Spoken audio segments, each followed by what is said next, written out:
Radhe Radhe. Welcome to the beginning of another live Sangha. May this be an offering to Sri Radha Krishna. And as we await our first guests to arrive, allow me to set the intention for this space as being a welcoming, all-inclusive environment open to everyone, regardless of background, identity, orientation, ethnicity, belief system, or any other thing which might divide or categorize us on the surface.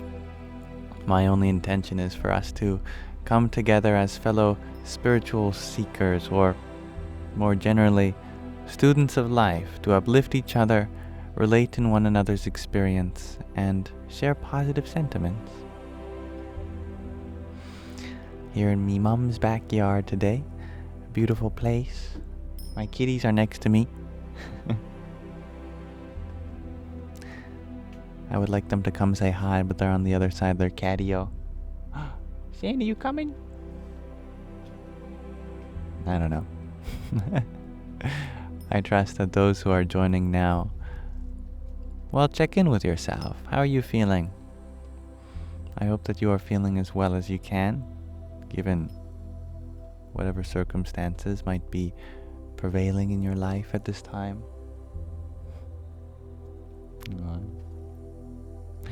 I have to show you my cat, Sandy. How you doing? Hi. Hello, handsome. Where's your brother? Brother's back there. Oh, he's coming over. Oh. Hello, Sarah. Hello, Chloe Evans. You said that you were on a concert. You were at a concert last... Well, that's not something you have to apologize for. I want you to go out and have fun. And if that means missing my live, no problem whatsoever. Perfectly okay with me. I hope you had lots of fun and you were safe. Eli, you shared that you got a speeding ticket today, so you're frustrated. That does sound like a frustrating thing to happen. I don't drive, so I've technically never gotten a speeding ticket, but I probably would have already if I did. Yeah, well, people are just trying to make sure that we're using the road safely, but it can be frustrating when it's not our fault, or we just weren't thinking and we weren't going that fast anyway. But I'm happy to hear that even if you were speeding, that you are safe and that you didn't crash. And hello and thank you, John F. Thank you for blessing us so early on with a heart me. Hari Om Tat Sat. Good evening, Maggie. I'm feeling quite well. Thank you. And hello, Ragnhildur. I guess that answers your question too, but how are you doing? You thought you missed me, asks Chloe. Oh, I missed you all. I was involved in a project. How have you been, Sarah? Chloe, you shared that you did enjoy it even though it was really hot and it was outdoors. Yeah. That can be uncomfortable. I'm glad you did enjoy it too. Chloe, you're wondering, why don't I drive? Well, I took my driver's test 3 times, and after the 3rd time I was feeling pretty defeated. But in the years since I last took the test, I don't know, I haven't really felt the need. I like walking places. I don't mind public transit or taking a scooter sometime. I like scootering. I've discovered that there's a fun place to scooter down a hill to get to the beach. Since I live like 10-minute walk from the beach, I can just scooter down the hill and it's like a 1-minute scooter. Assuming I don't splatter all over the ground at the end of the hill or fall into the ocean.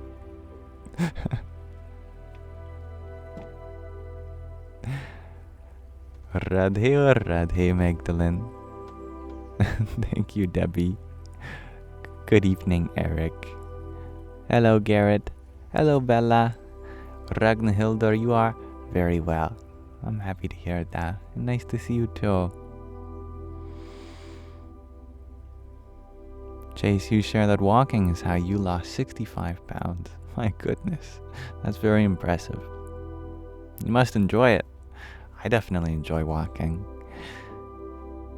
Whenever I get a chance to do so with a friend or a family member, I wish my kitties would walk with me, but they just go hunting in the bushes, and I worry that I'll never find them.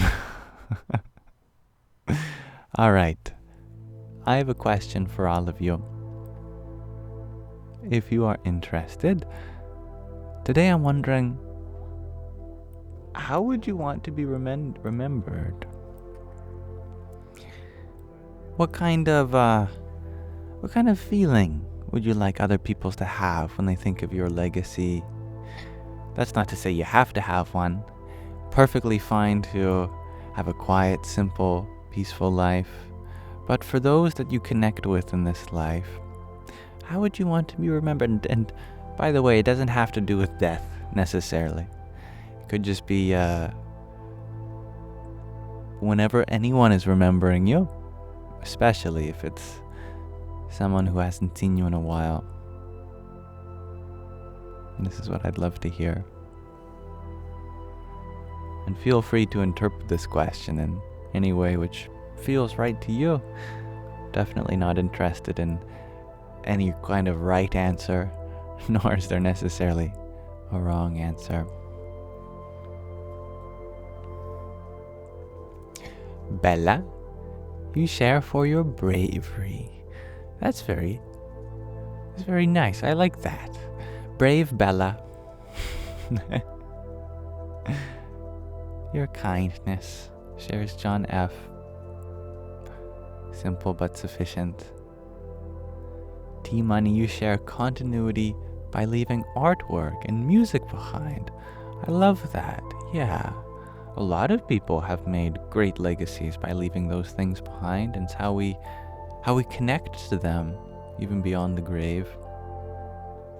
And thank you, John Simon, for your heart meat. Radhe Radhe. Oh, hello, Aquarius lady. Happy to have you here. Chloe, you shared that some of your old school teachers remembered you as having a pretty smile. Aww. That's very wholesome. Well, if it isn't the one with a pretty smile. Chase, you share that you want to be remembered for your creativity and the animals you rescued with your wife. That's beautiful. Yeah, that's a great thing to be remembered by. And thank you, Chase, for your octet of roses too. Dum Durgae Namaha. Chloe Lauren, you share for being selfless. And that's poetic, that your individual self will be remembered for how it was all about others for you. It's beautiful, very poetic, I think. Your sense of humor shares Aquarius lady. Oh, that Aquarius lady. She was a funny one. And thank you, Matt Isbidge, for your heart, me too. Om Namo Bhagavate Vasudevaya. User 710, you share, thinking about this, knowing you will be forgotten, but a sort of will is passed down. You can feel the past with you. Those are some heavy feelings. Yeah. I like the word will. It's used in many ways to describe the future tense, but also to describe a kind of drive, and of course in legal context to describe how someone's possessions will be passed on to their descendants. Everybody loves Raven. you share that you would love to be remembered as an animal lover, a healer, and supporter of our animal angels. That's so sweet. I'm so happy to hear that you have so much love for our fellow animals. And thank you, Brave Bella, for your trio of roses. Jai Sitaram. Chloe Evans, you share that some of your old school teachers called you Little Miss Sunshine. Oh, Little Miss Sunshine. I'm gonna have to start calling you that.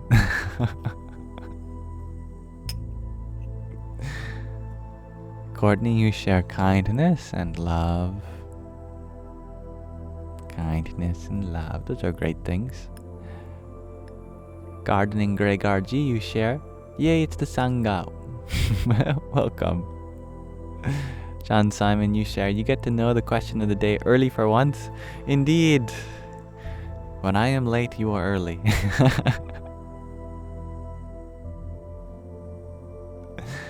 Ragnhildr, you share, hopefully that you are a good listener and was kind and made them feel loved.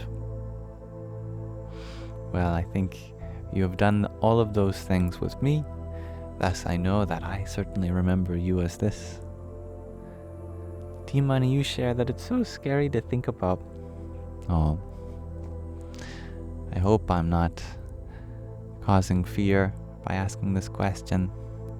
For me, it's about how we can live presently rather than how we will be lost. And hello, 31 planes of existence. Chloe, you share that you feel it to be extremely freeing that you're okay with being forgotten, just one with everything. Genuine peace over this is a rare thing to feel. And if you're sincere about that, I think that's beautiful in many ways. B Diddles, you share that just to be remembered at all is beautiful. That's a wonderful sentiment. And thank you, Andrea, for your finger heart. Here's one for you too. Hare Krishna and VYV Fragrance. Thank you for your community fest also.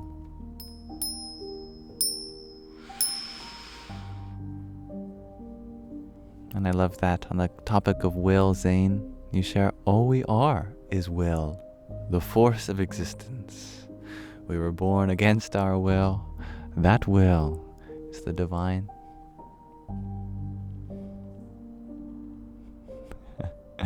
Surprisingly, no, this is not a green screen. Though it looks like that, doesn't it?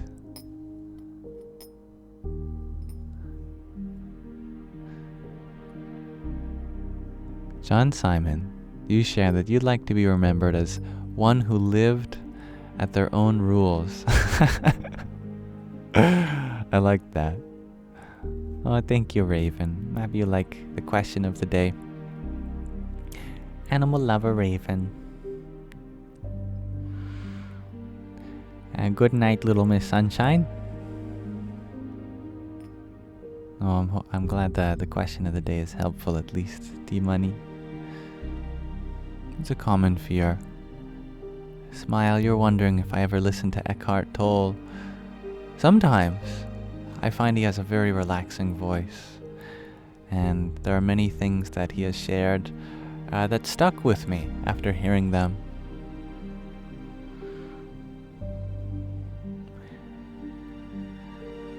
Oh, I'm sorry that VYV Fragrance has lost their audio. I suppose they can't hear me, but maybe I can sign to them. V.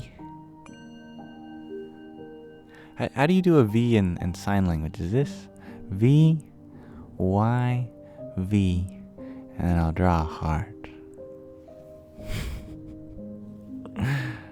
Maybe that will get the message across. And Met, it's Pidge. You are very generous. You have sent a subscription to Tracy Jones, Tyler Murphy, 2021 Sonata Hybrid Blue, Orion, and the letter N. Capital N, in fact. Thank you for doing so, Pidge. That's very selfless of you.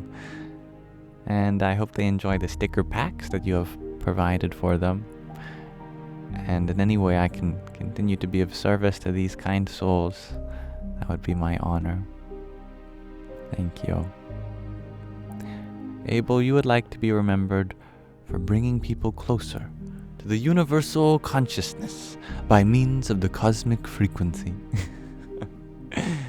Ooh. Powerful. You know BTS? You share that you hope that you're genuine and kind enough to be remembered as an authentic person. I believe that's definitely possible. Hello, Muffins. Bex, you share someone with a good heart. It's beautiful.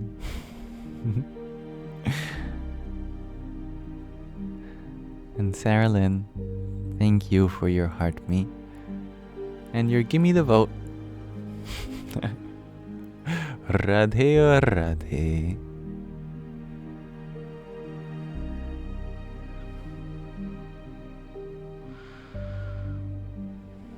Marcy, you share the lady, the lore, the icon. I love that so much. Well, if it isn't the lady, the lore, the icon, Marcy. Yeah, that's your paparazzi. And Nokmak Media, thank you for your heart me. Your tiny diny. Yippee! And your finger heart. Here's one for you too. Thank you, Rahina. You share that you want to be remembered as a person who spent the rest of their realized life living and enjoying. That's beautiful. Chloe, you ask, you want to know how I want to be remembered. Well, it's a good question. I often forget to think about my own questions of the day. I really want to hear from you primarily. How do I want to be remembered? You know, I don't want people to be sad when they remember me. I want them to laugh. I don't know if they're laughing at me or with me, but I hope that I remind them of something humorous and light and playful. Lulu, you are wondering if I practice Reiki. No, I don't have any Reiki certification, but I feel like whenever I need some Reiki, I just walk by some flowers. It's all the same energy. Prana, Chi. Walking by a flower gives you a Reiki massage. You know, people, what are there? There's 1st degree, 2nd degree, 3rd degree Reiki masters. Flowers are like 1,000,000 degree Reiki masters. Infinite degree. They've been doing it for billions of years. Actually, I don't know. When was the first flower? I know that plants have been around for billions of years, but have flowers? How long have pollinators been around? It's my secondary question of the day.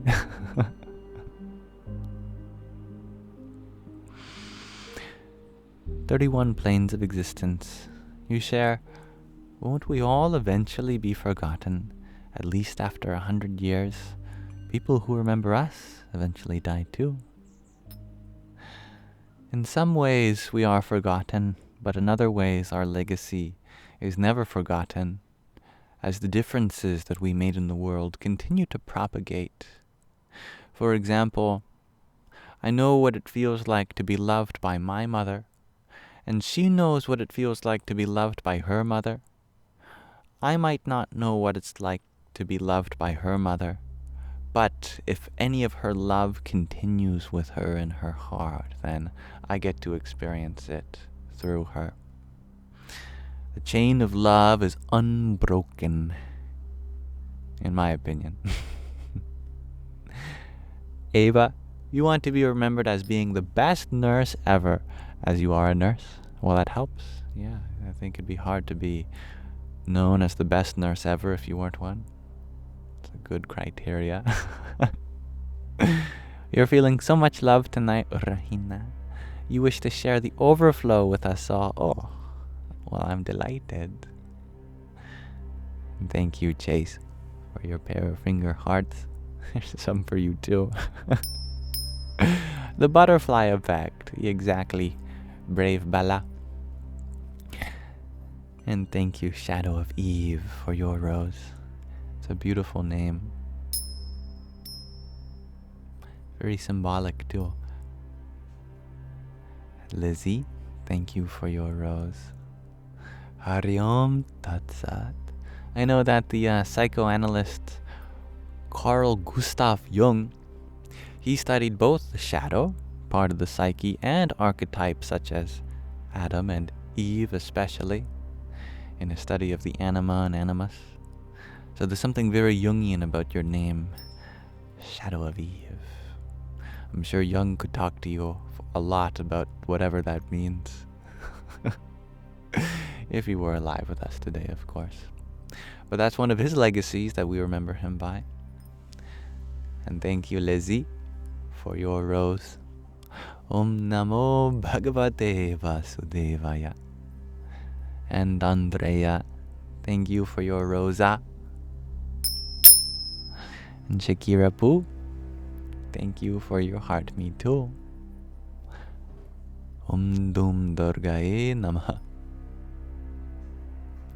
Gregor G, you share that you've heard that sharks have been around longer than trees.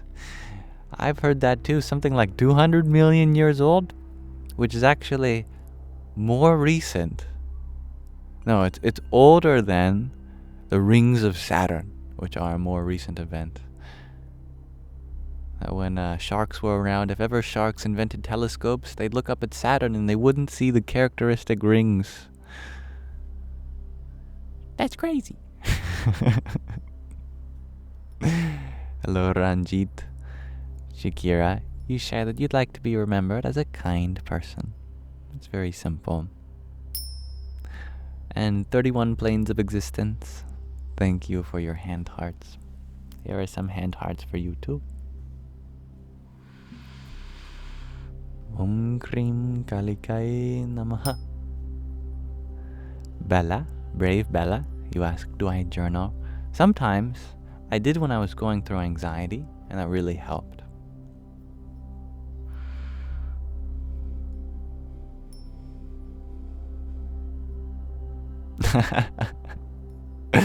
Lectors, you share you want to be remembered as the greatest nurse ever.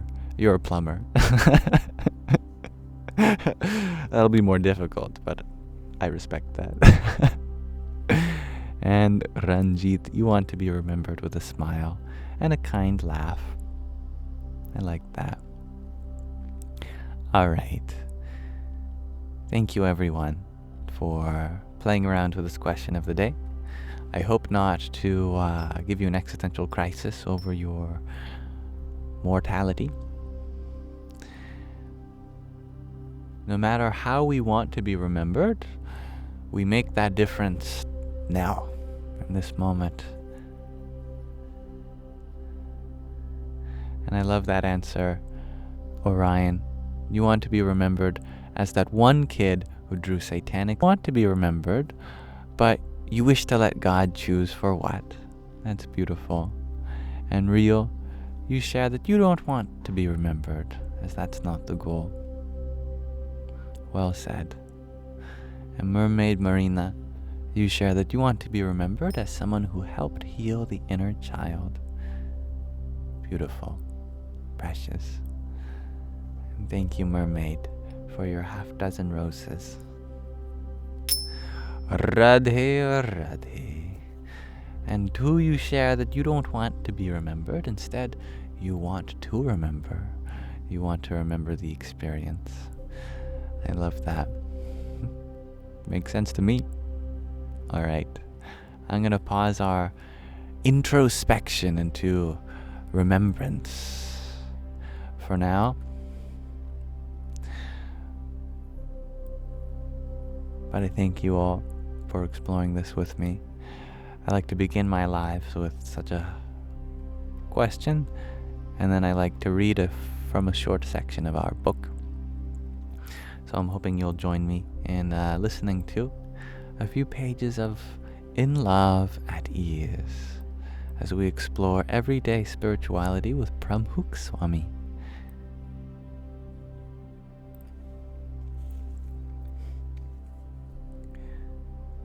Today we are reading from the 5th chapter, At Ease, all about how Pramukh Swami was always at ease.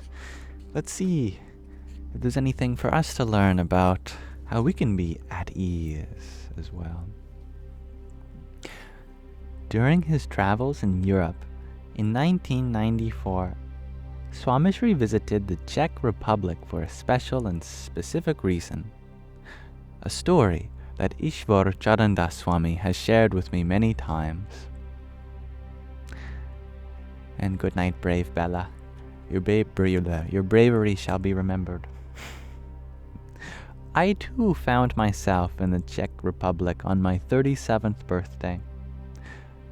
As a watch connoisseur, but not a collector, the ancient Prague astronomical clock in the capital city of the Czech Republic was the perfect backdrop for my birthday. The clock, attached to the old town hall and facing one of the largest squares in the city, is the oldest working astronomical clock in the world. A skeleton representing death strikes the time every hour on the hour to show the permanence of its passing. I admired it from a distance and watched its hands move gracefully with a definitive audacity, signaling each passing second never to return. It was my first trip to Europe after the COVID-19 pandemic froze society. I thought it was the perfect way to ring in my birthday, to celebrate the passing of yet another year at midnight by watching the strike of death by myself. I recalled memories of Swamishri while I waited for the clock to strike. I thought of all the summer birthdays I had spent traveling with my guru during school and college vacations, and all of the lessons he had taught me. My mind was wandering to my guru's visit to Prague in 1994. Swamishri stood in front of this very clock and calmly waited for the clock to strike the top of the hour. Professor Jaroslav Frick was an internationally acclaimed multimedia expert who helped create the multi-screen, audiovisual show for the Swaminarayan Akshardham, Gandhinagar, in 1992. He had developed a close relationship with Swamishri and many of the sadhus, the monks who worked with him to complete the project. Like Han Kop and Jeanette in the Netherlands, Professor Frick wanted his guru and friend to visit him in the Czech Republic. He had been asking Swamishri for several years. Swamishri flew to Prague while he was in London. Professor Frick wanted to show Swamishri and the sadhus the entire city. He was also keen on the city and its people seeing his guru. Besides, Prague had never seen sadhus of the Swaminarayan monastic order. This moment would create a cultural bridge and raise awareness for the people of Prague. He had organized a special tour bus to take the sadhus and Swamishri around the city on a special boat ride in the... Oh, this is a difficult name. And on a special boat ride in the Vltava, Vltava, Vltava River. The purpose of Swamishri's trip was to give Professor Frick the anand, the bliss, of treating him and the sadhus, and Swamishri embraced this different flavor of bhakti. Swamishri obliged all of Professor Frick's requests, even when he was indifferent to touring the city. Swamishri and the professor laughed and joked throughout the trip about Swamishri's English and the professor's Gujarati. Professor Frick asked Swamishri to initiate him as a sadhu and name him Frick Ananda Swami. Swamishri chuckled and said, "Well, you live like a sadhu, and you are always in Anand, bliss. You are already that without the monastic initiation." The sadhus and Professor Frick laughed at Swamishri's quip. At the airport, Swamishri and the professor embraced each other in a bear hug, as if two brothers were parting ways.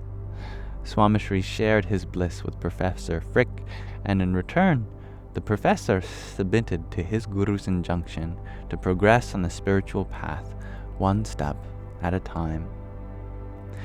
Swamishri's Sahajanand, his organic bliss, at times was direct. He had a sharp sense of humor, and in true comedic fashion, he could deliver a punchline without laughing himself. That's difficult sometimes. For this book, I collected hundreds of interactions with Swamishri that exhibited his sense of humor. Unfortunately, not all of them translate well into English and into a non-Gujarati cultural context. From those stories, however, sprang forth the range of Swamishri's humor. With the sadhus and younger bhaktas, the monks and younger devotees, he laughed in a way that a guardian would.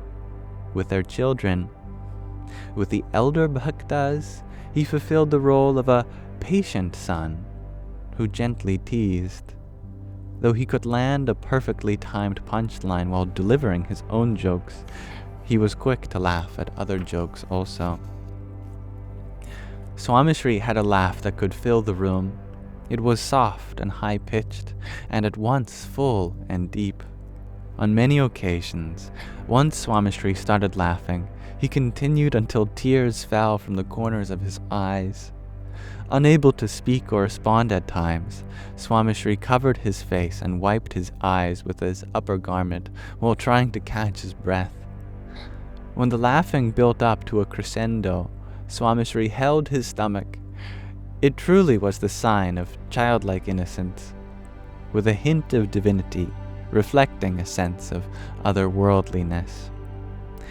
It was the simple things that make Swamishri laugh, and that Swamishri used to make others laugh. Swamishri had two rules when it came to humor. First, he never bullied or degraded anyone. Second, he always jested within the bounds of his sadhu maryada, discipline. On the off chance that someone attempted to make a joke that was disrespectful, Swamishri stopped it and used it as an instructive moment to teach respect and kindness. He was particularly upset by jokes of the traditional sense that picked on a certain class or gender. He would immediately interrupt the performer and change the topic. He has explained on such occasions that we are the Atman, the true self. Someone's physical disabilities, their class, or their gender are not reasons to ridicule or even joke about them. Are, listen, let's read something about God and Guru, about the divine and spiritual teachers. It wasn't so much that Swamishri was funny as much as it was that Swamishri was able to experience the fun and joy in everything around him. Swamishri's ability to experience bliss everywhere was a reminder that the divine pervaded all, and that his joy was within us all. Swamishri actualized that joy and made it accessible to those around him. Thank you for listening. We'll pause our reading of In Love at Ease there for now.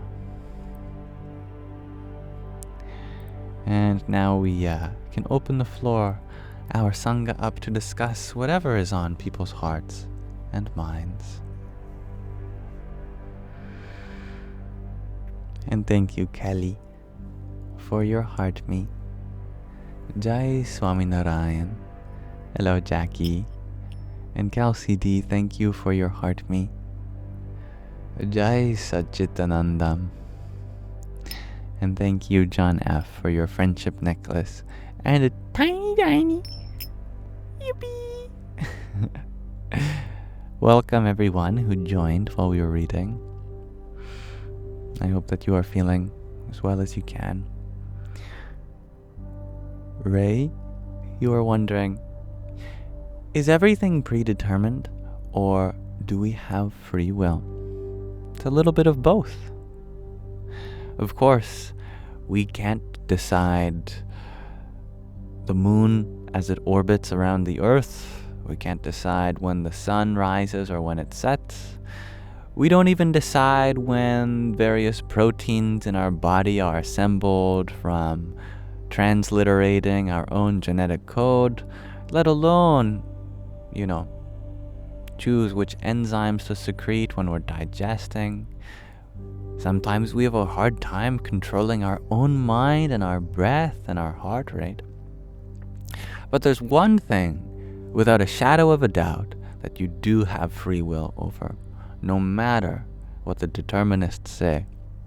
And that is something called Sangha, this mystical Sanskrit word, which I've named this live stream over.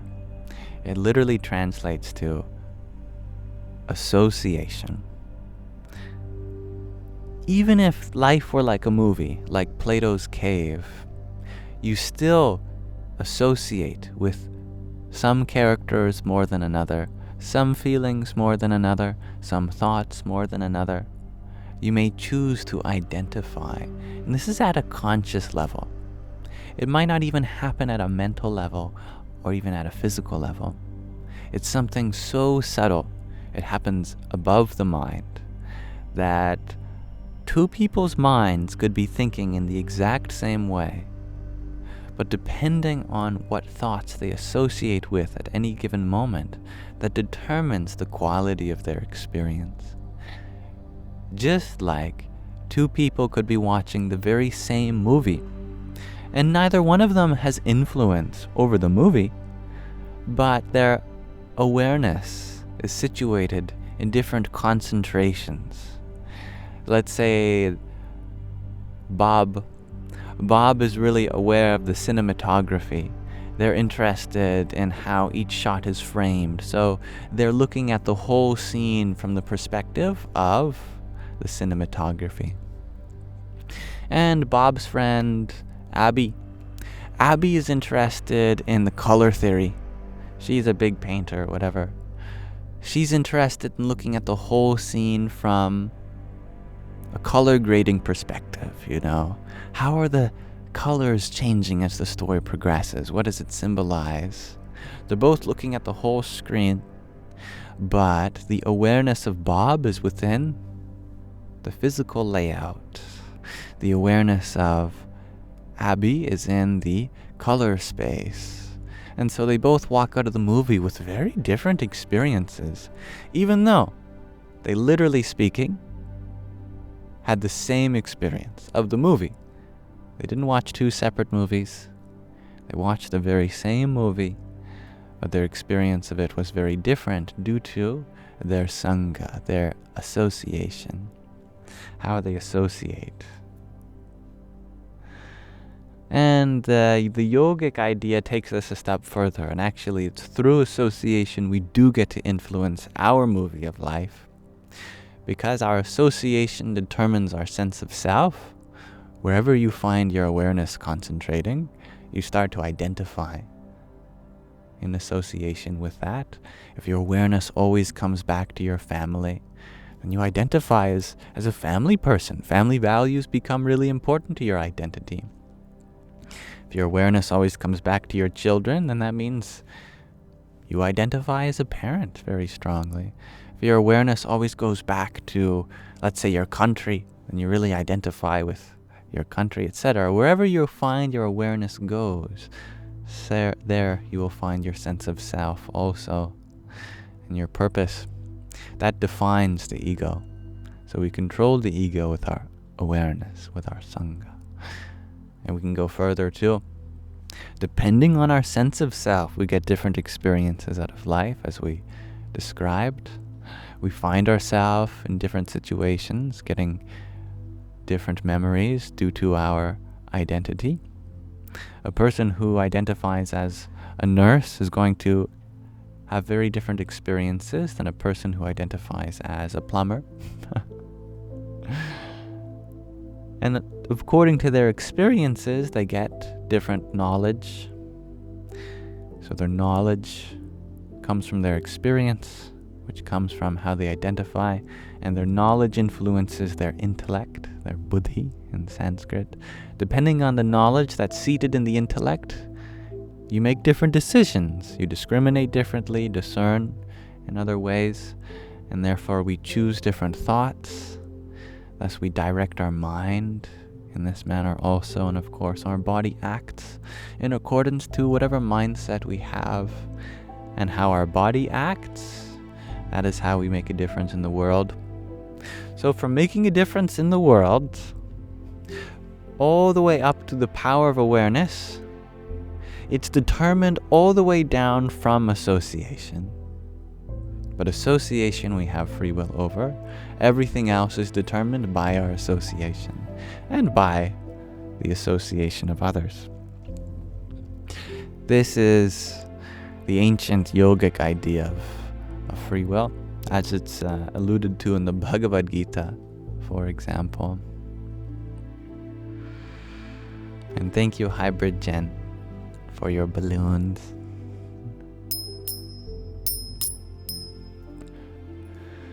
Hare Krishna. G2 Infinity, you checked out the Devalippi site. Oh, I hope you like it. And I love that addition that you share, that due to this process, the reason that people will misinterpret each other at times, our sense of self, in other places, our awareness, we're pointing out different things. In G2 Infinity, you conclude, so when there is a miscommunication, we must be open to another perspective. What a wonderful practical application of this hierarchy. Indeed.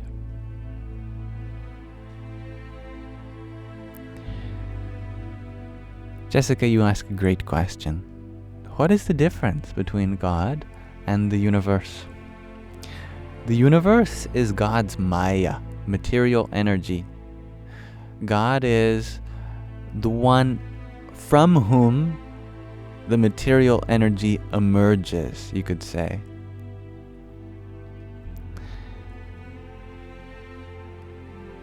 That God is one with the universe because every part of the universe has come from God. But there's more than just the material energy going on. In fact, there's two other energies going on, two other Shaktis. The Maya is one of the Shaktis. The Maya is the universe. That's one form of the feminine, but there's two other main forms. There's also individual souls, individual consciousness.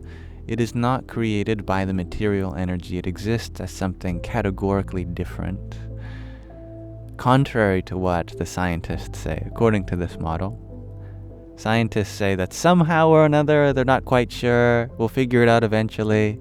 Consciousness is an epiphenomenon generated by the neurology of our brain. From the spiritual perspective,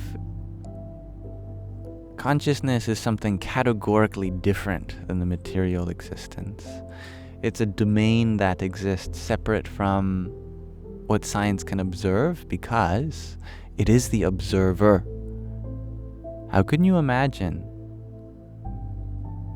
the very observer of the universe somehow being observed? Can you witness the witness? Can a knife cut itself? The object of the universe is the material existence, but the subject of the universe is consciousness. And these are two separate entities when it comes to Shakti. They are inseparable, of course.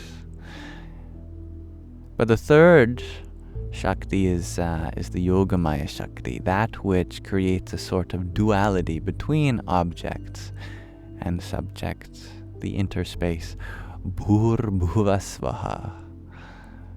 The earth, the interspace, and the celestial plane. This refers to the material existence, the duality between such, and the conscious experience. This is the triple Shakti of the universe, which is the definition of the feminine, the divine feminine.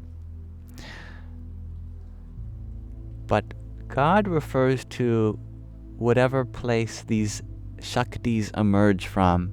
The technical word is Shaktiman, the source of the Shakti. And it's not something immanent by itself. It's something transcendental.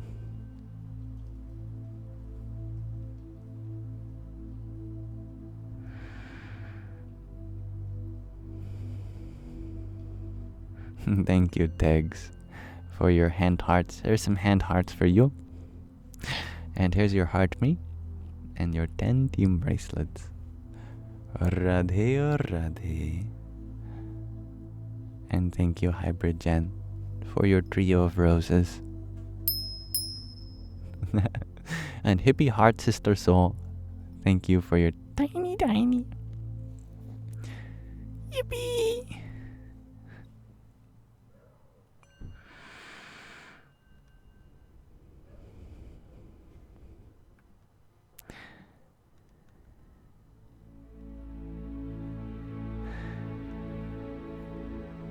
Hello, Dansuela. Welcome. Lynn, you had asked, how do we start living a higher level of consciousness? I suppose, in one way, we begin to understand living at a higher level of consciousness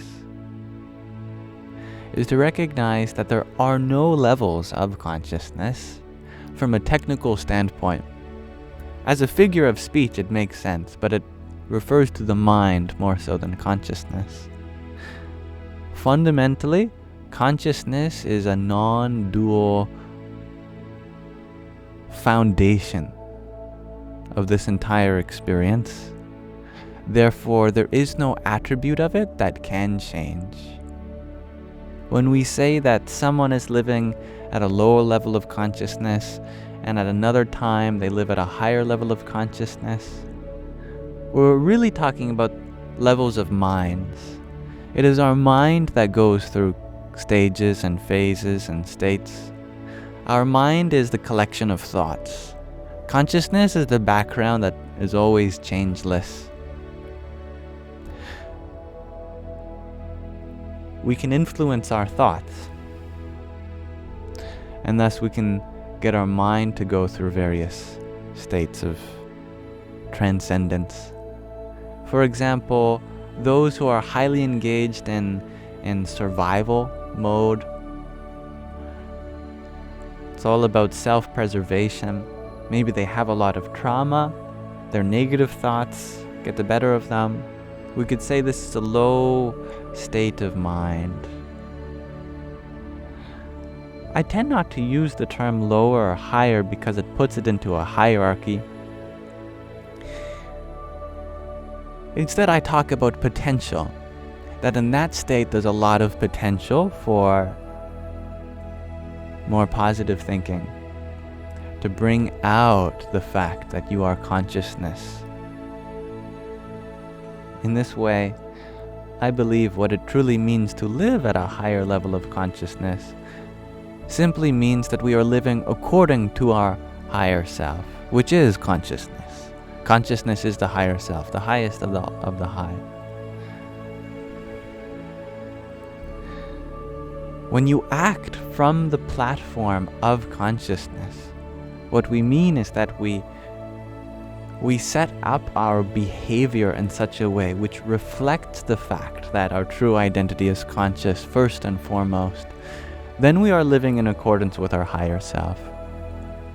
On the contrary, if our behavior seems to reflect the fact that we identify with a body and a mind, that it's all about the pleasure of the body and the preservation of our limited sense of self, then we are not acting in accordance of our higher self, because our higher self is not the body and not the mind, it is the consciousness. So we can live according to our higher self by acting as the higher self. And you will find that when you do act from this perspective, that it leads to such a simpler, such a more inclusive, and such a peaceful life. You can see for yourself.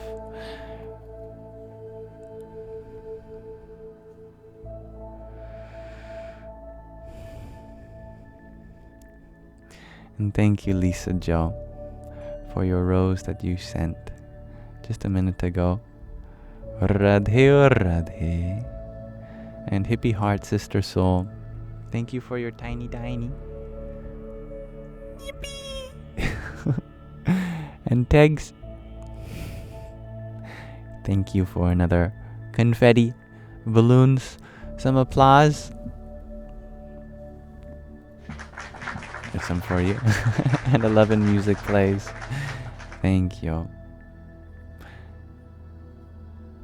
Om Gam Ganapataye Namaha. And thank you, Gina, for your community fest.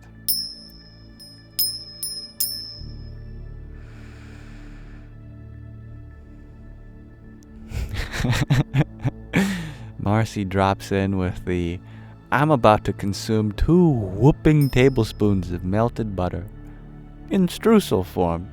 Nonetheless, pray for your arteries.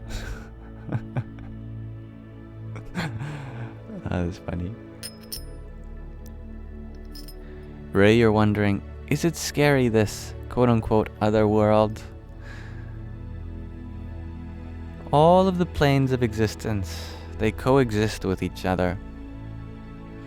It's not like a house where there's one room over here and another over there, and if you're in your bathroom, then that means you're not in your living room, hopefully. If you're going to the bathroom in your living room,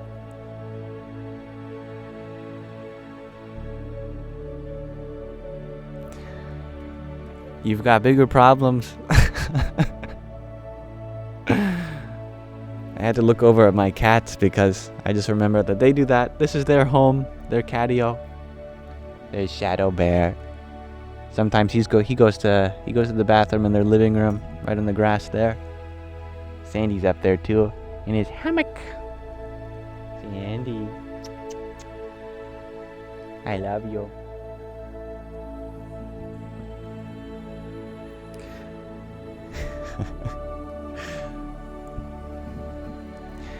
Planes of reality, it's a great figure of speech, plane, because a plane is a 2-dimensional sheet, and you could say that they're stacked up on one another, that from the top down they all exist along the same dimension.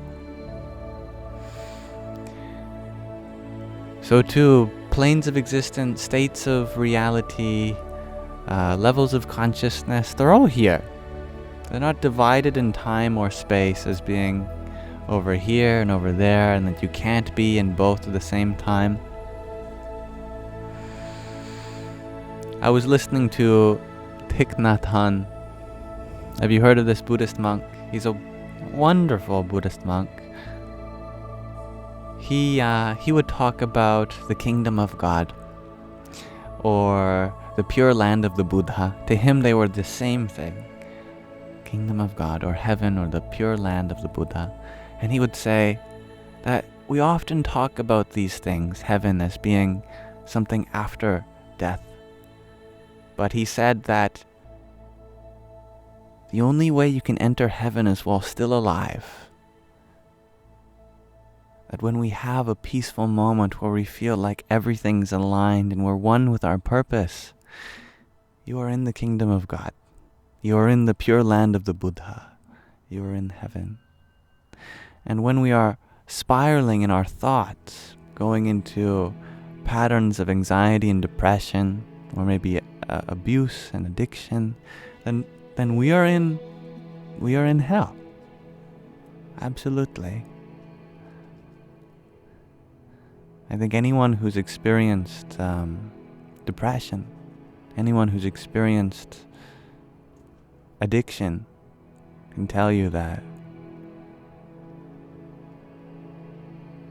Similarly, anyone who's experienced that moment of harmony, of pure peace and bliss, which doesn't have to be inaccessible, just as we breathe in consciously and breathe out consciously.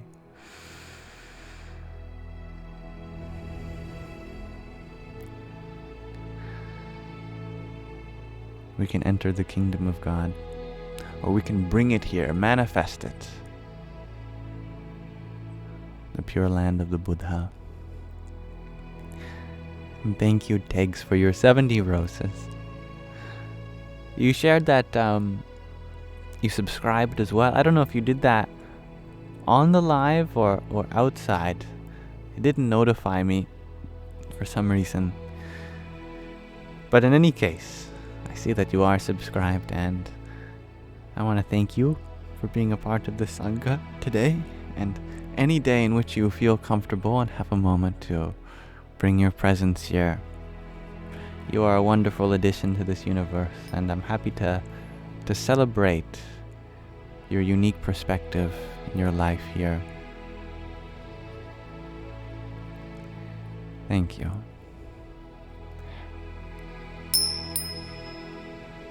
And Chase, thank you for your pair of tiny tinies. Yippee!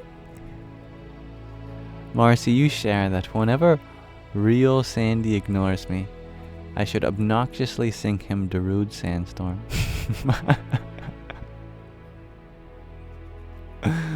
Oh, I don't think he's ever ignoring me. He has great ears. Powerful ears. Sometimes I feel bad because they're so powerful. Whenever fireworks are going off, or a big truck is passing by the house, or something drops in the house, I'm sure that's very overstimulating for him.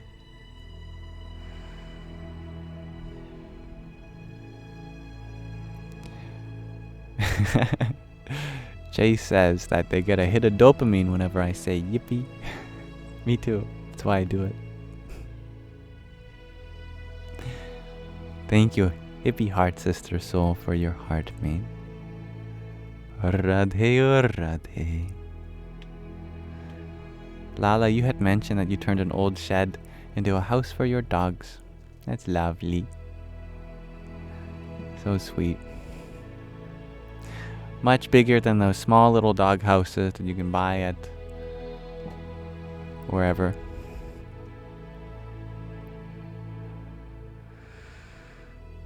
Now, why don't we read a poem? I would love to read from Rumi, who is a Sufi mystic, the renowned Persian Sufi mystic Rumi, from 1207 to 1273. Almost 1,000 years ago, he was writing such wonderful words. Marcy, you're wondering what's in the pail? That's a bird bath. There's actually a concrete bird bath that it's resting on. But someone in the house, no one knows who, got angry, and they picked up a Buddha statue and they smashed it against the edge of the bird bath, and it broke the Buddha's head off, and it broke part of the bird bath. So now water won't hold, so we have to put a pail on top of the bird bath so that the water can still be used for the birdies. Yeah, I don't know. I don't know who did that to the Buddha or for the little birdies, but anyway, not my karma to sort out. I just hope that they're feeling better.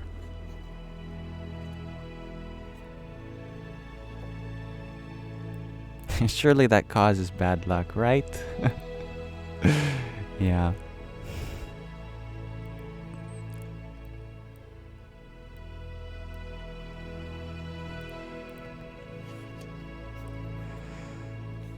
Today of Rumi's poetry from 800 years ago. Let's read this poem called Counting Out Gold Coins.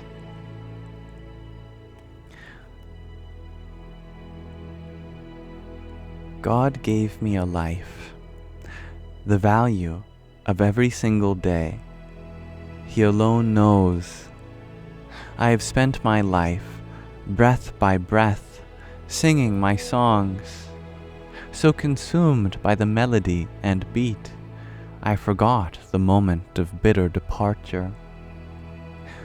While I sang my fluid tunes, the seed of my heart dried up, the caravan passed, the day grew late. O God, help me against this self of mine that is seeking help from you. I seek justice from no one, but from this justice-seeking self. I shall not get justice from anyone except from him, who is nearer to me than myself. For this I-ness comes moment by moment from him, and when it no longer remains, I see only him, counting out gold coins, and I forget myself, because I cannot take my eyes off of him.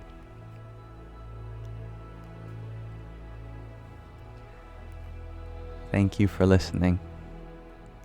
That was Counting Out Gold Coins by Rumi, the Sufi mystic and poet.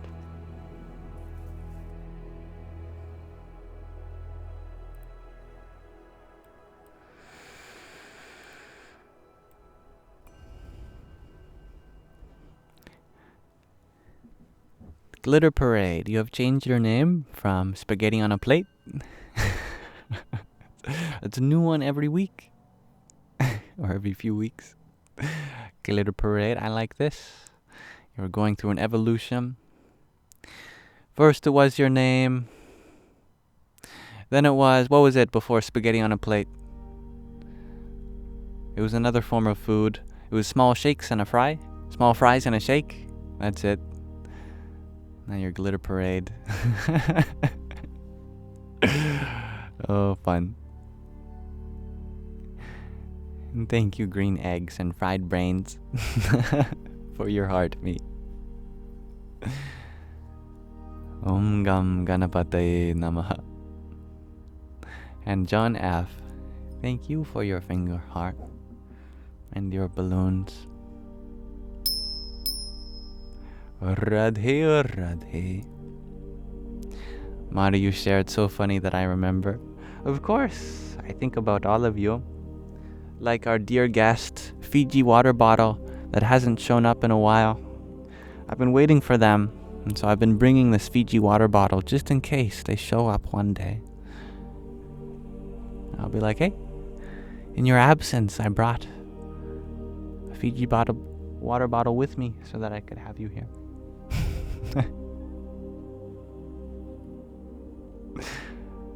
Nokmak, you share that you want a spaghetti sandwich. Oh, that sounds pretty good, actually. I like putting things between bread that shouldn't be between bread. I've had a good macaroni sandwich. I've had a good potato salad sandwich. Yeah. Hello, dear Kelsey. Hello, King Cow. You're wondering, where can you find my older science videos?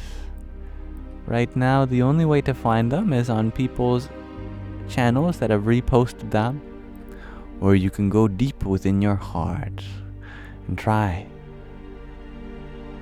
to find those themes which have since submerged into the subconscious and are no longer available on the conscious level.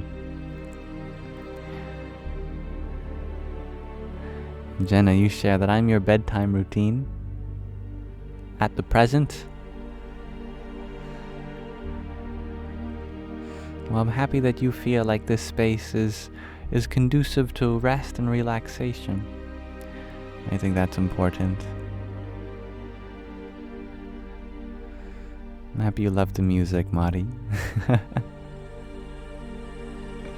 Rande, if you share that you kind of loved the video about God and silence, oh, I'm so happy to hear that.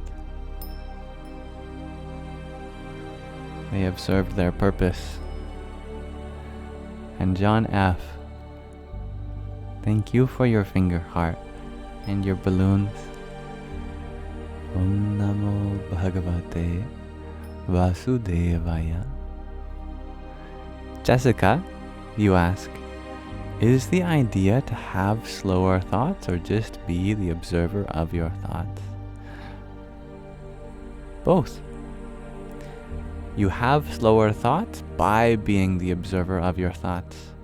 As soon as you begin to observe your thoughts without judgment, just by acknowledging them, becoming aware of them, you automatically slow them down, you create space, and distribute them evenly through time as well.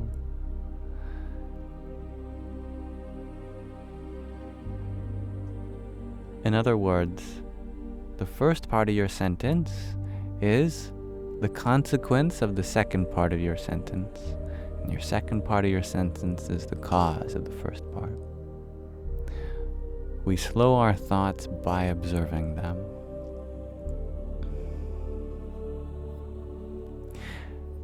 Jackie, you share that you were crying last night and thinking of me, my calmness, face, voice, and trying to get peace from so many things. I'm sorry to hear that you were struggling last night. But if it helped to remember something calm, I'm very happy to hear that.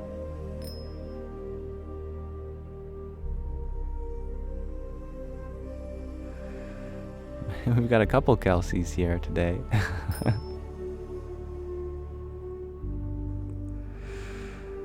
Connected Collective, Kelsey, you shared that you're dealing with having reoccurring thoughts you know don't serve you well. It's hard to slow them down. That's normal. Remember that the mind is a random engine. It's generating all sorts of thoughts. Truly speaking, no one is responsible for their thoughts, but they are responsible for what thoughts they choose to engage in. For example, you could be thinking all sorts of negative things about the person in front of you right now. But as long as you are choosing the kind thoughts, even if they're in the minority, and engaging with patience, despite the urge to engage in any other way, that's enough.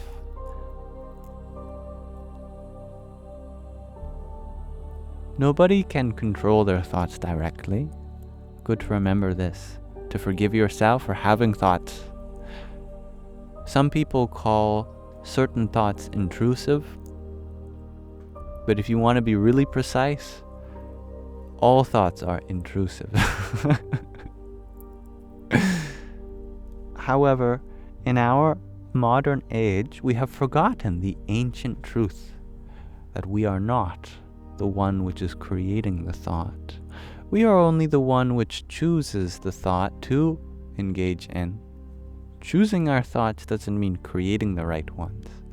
It means that of all the thoughts that are available to us right now, we choose from those that are currently happening. Some of the thoughts just might be more quiet than the others, but we have to look for the thoughts that make us into a more peaceful being.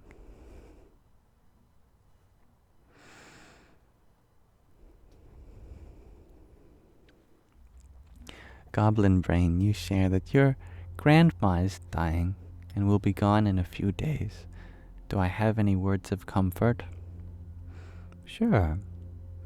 For me, from me for you, or for your grandmother, or for both? Probably you primarily, because death is one of the most peaceful things to do. The suffering, the struggle is carried by everyone around them mainly.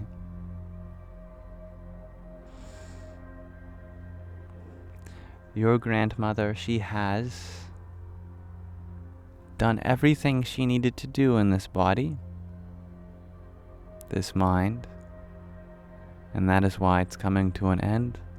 No body, no mind can last forever. That is why, as consciousness, we use different bodies over the course of many lifetimes. Your grandmother has spent her whole life preparing the next body. And who knows what a wonderful grandmother or grandfather she may make in her next life. But for the time being, be there with her. This is a beautiful and sacred moment. You are very close to the infinite by being with someone who is departing unto it. For yourself, do everything that you can do that's in your capacity. Show as much love as you can, especially if it's embarrassing. I'm sure in retrospect, everyone would rather be embarrassed in the moment than have had the opportunity to express love in a way that they didn't. You still have the opportunity to express parting messages, to give them love. That's very precious, something that will be very healing to do. And whenever you are missing them, you can hold her image in your heart. You can imagine them smiling, and you feel their presence, and that's just as real.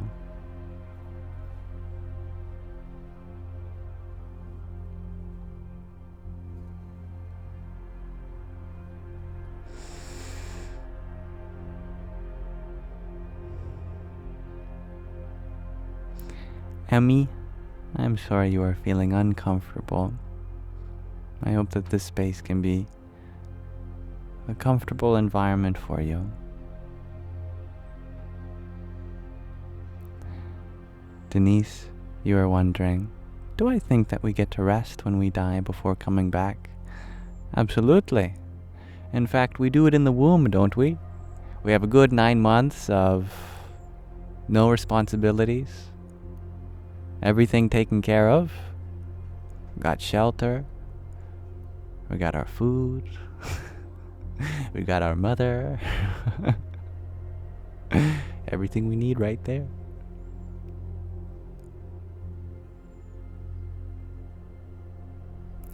Tiffany, you are wondering, where am I that it's still light outside? In Canada, on the west coast.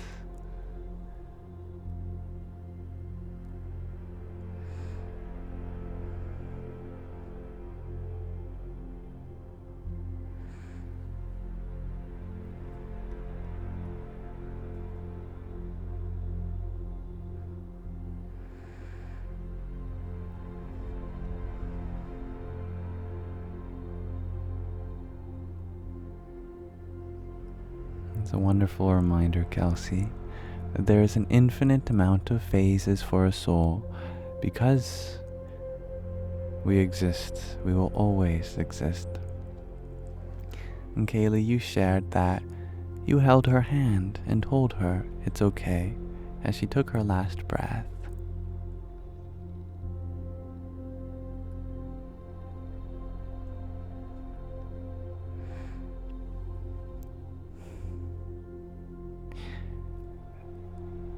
Kelsey, you share that. You're visiting Canada in September. Oh, I'm sure it will get much colder by then. Do the leaves change then? In many places, yes. I happen to live in one of the only places where there's green all year round. Of course, not as much green in the fall and winter. But in most places in Canada, indeed, they go through all 4 seasons, as you'd typically expect.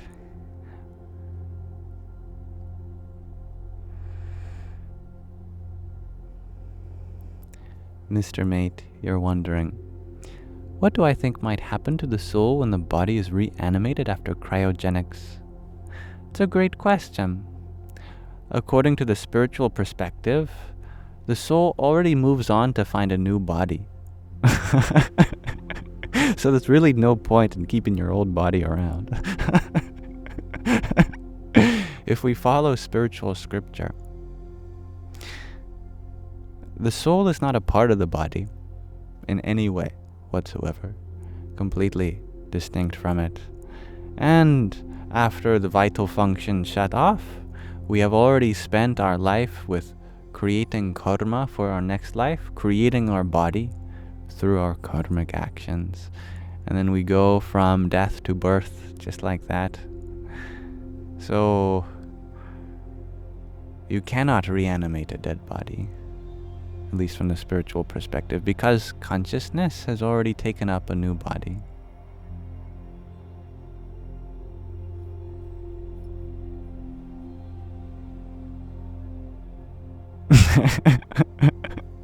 Denise, I like this comment, and I like your follow-up. First you said, I East Coast USA, and I love easy. And then you added yourself. And then you said, oh my, I'm overtired. I love this.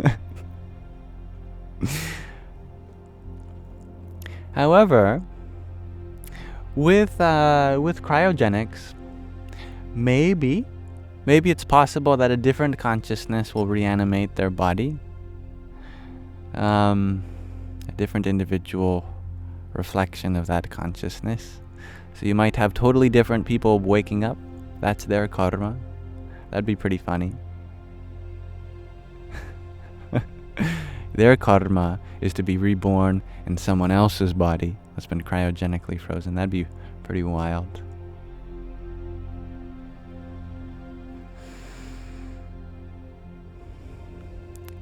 Kelsey, you shared that you must have had a horrible past life. Oh, why would you say that? You said that you don't deserve all this in this lifetime. You still love life, though, because you love your soul now. This deserves some unboxing. I don't believe that's the right perspective to have about past lives, because nobody is ever punished. Punishment is not the way karma works. It's not about punishment and reward. If you are going through a lot of suffering in this life, that has nothing to do with whether you were a bad person or not in your last life.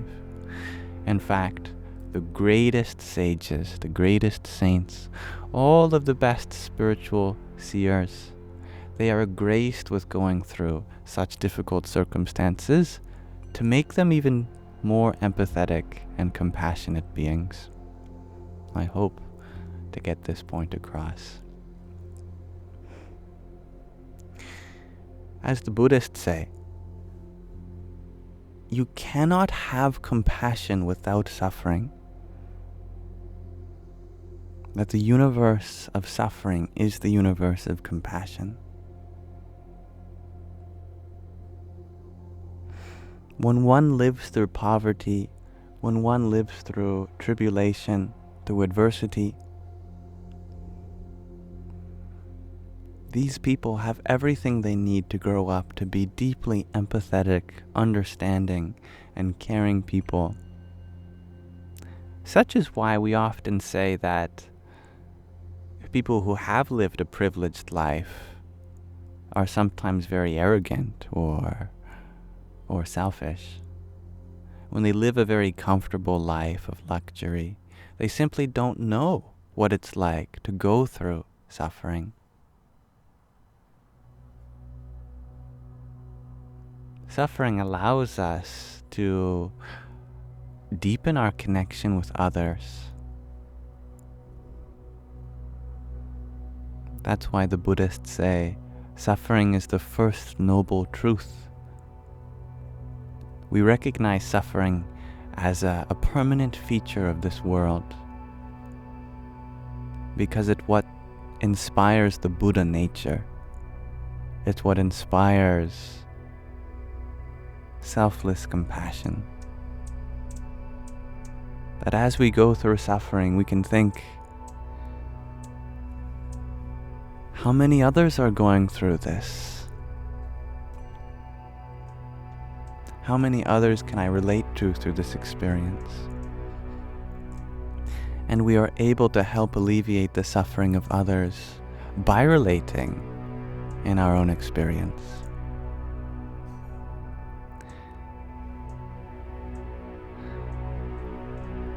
Kort Langlesen, you ask, what's the second noble truth? The second noble truth is that there is a cause of suffering. It isn't random. That we can trace its origin.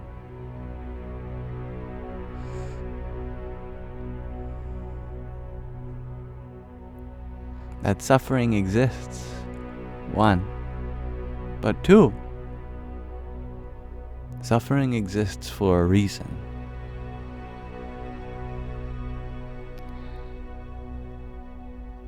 The third noble truth is the complement of that. There is a way out of suffering. Just as there is a beginning of suffering, there is also an end. Always suffering will be going on somewhere. But for any individual, there is an escape. There is a way to happiness, to peace.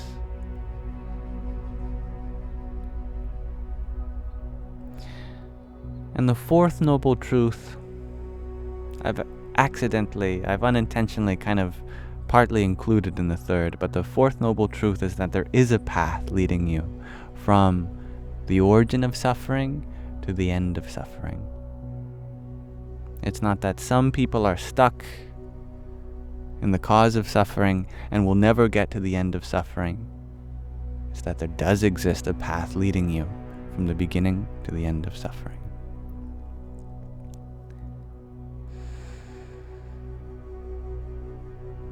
And thank you, Gabriella, for your heart me and 2017 bracelets. Om Namo Bhagavate Vasudevaya. And thank you for your marvelous confetti.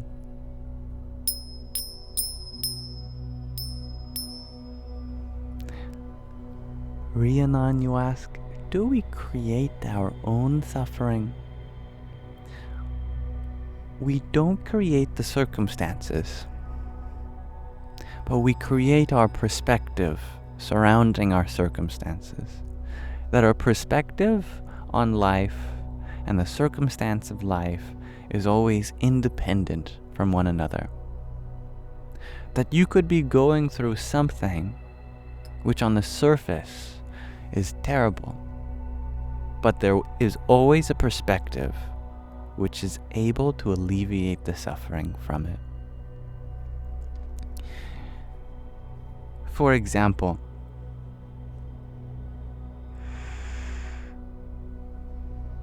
many people grow up in emotionally insensitive households where their guardians or the people they depend on for emotional validation, they might not be good at emotionally regulating themselves. This can lead to emotional trauma, and as they get older, they have trouble managing their emotions. From one perspective, this is a suffering.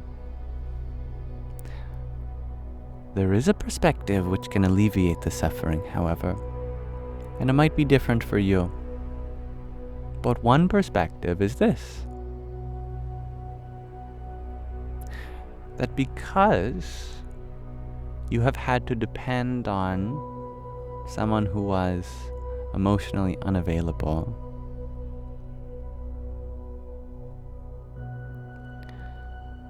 we have been given an ability to recognize the emotions in others unlike anywhere else. People that go through these things, they can have the most amazing sensitivity to emotions. It's like if you're friends with this kind of person, they just feel you immediately. They just know. They make great friends because they're able to connect with your emotions so easily. Sometimes it can be hard for them as a friend, and they may need some distance because it can be overwhelming. But that's something that can be healed also. And what you're left with is this emotional superpower that you're able to empathize so deeply, empathize with everyone around you. That's a great gift. And if we really lean into the gift, that can alleviate a lot of the suffering. And that's a great point, the guy from TikTok. Although we have the ability to change a perspective from one of suffering to one of peace or even bliss, it's not your fault if you are suffering.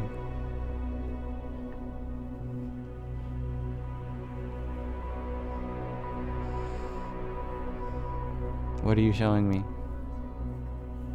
A what in a cup? A lizard in a cup? Oh my goodness, there's a lizard in a cup. You guys want to see a lizard in a cup?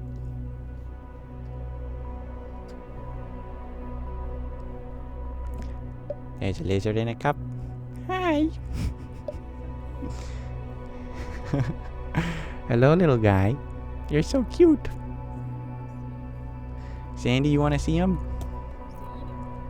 Hey, Sandy. What's this? What's that? Do you see a lizard in there?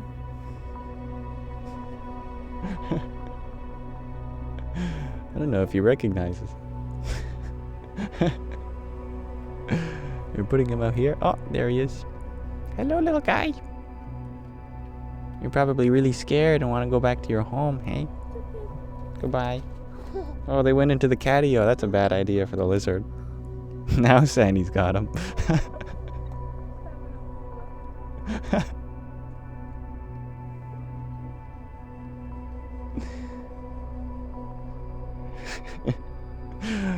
Oh well, we'll see what happens.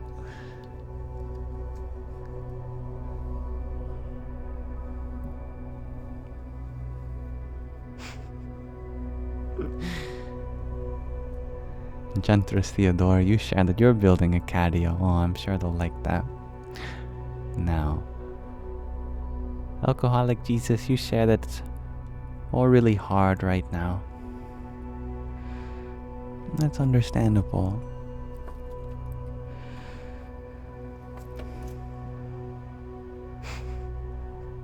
I think Sandy's trying to get the lizard, but the lizard escaped. Well, I hope that at the very least I can be of assistance in any way I can for you. Alcoholic Jesus. You would like me to name the lizard Jerry? Well, I don't know what his lizard name is in lizard language, but his English name can be Jerry. Jerry the lizard. You know, my first word was lizard. I think it was an accident, to be honest.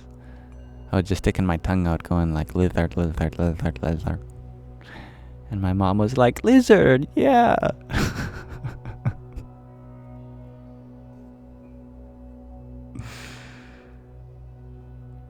Now, green eggs and fried brains. You ask, what are my thoughts on transferring consciousness to robots?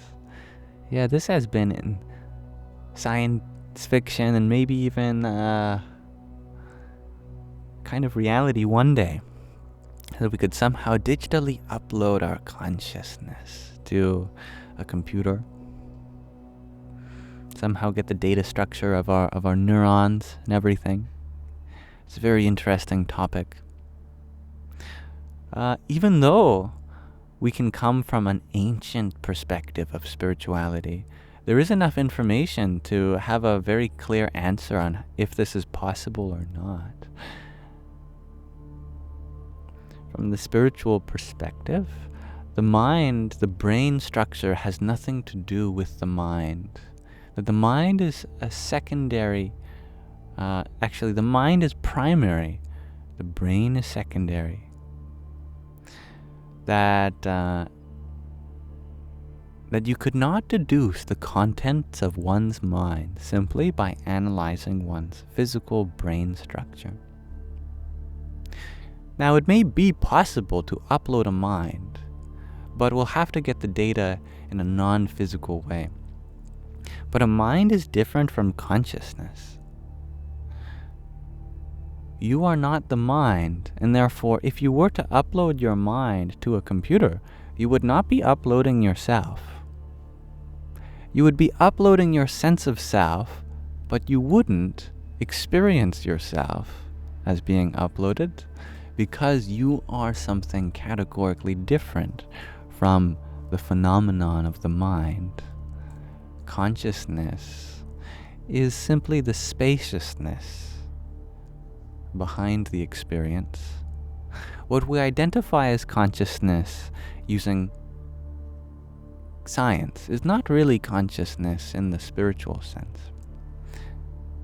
Scientifically, we talk about consciousness as being interchangeable with the mind, but we have to understand these terms as being distinct. Consciousness is the witness, whereas the mind is what is being witnessed.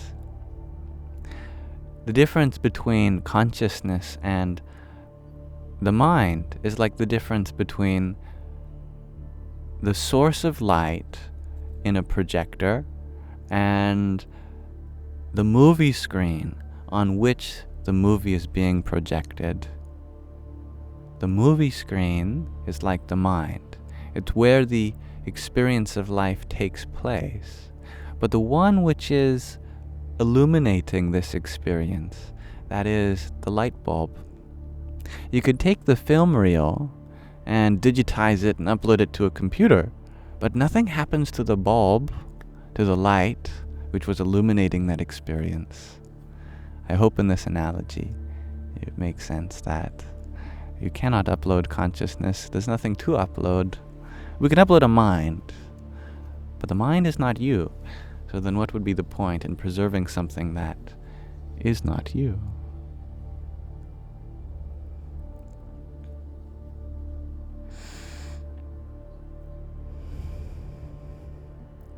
And thank you, Nokmak Media, for your heart me. Hare Krishna. And Carrie King, thank you for your rose. Radhe Radhe. And Alcoholic Jesus, thank you for your pair of finger hearts. Here's some for you too. Namo Bhagavate Vasudevaya.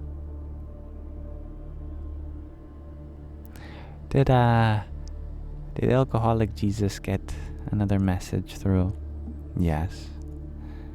Oh, it was about our question. The brain is a three-dimensional construct, and so our memories, also our enemies, but our memories, can't bring you with them beyond this. Can't bring them with you, rather. And thank you, Gabriella, for another rose and finger heart. There's one for you too. Radhe Radhe. Good day, grateful human. I would like to read from another section of the Pocket Pema Chodron. And I forgot to make a list of the ones we hadn't read yet. Okay, I think I found one. This one's called Overcoming Self-Deception. I think this will make a great passage from this Buddhist perspective. Thank you, Alcoholic Jesus, for your finger heart too. Radhe o Radhe.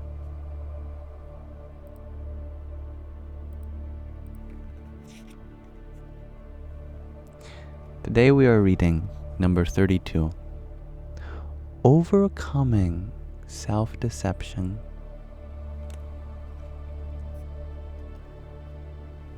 The essence of bravery is being without self-deception.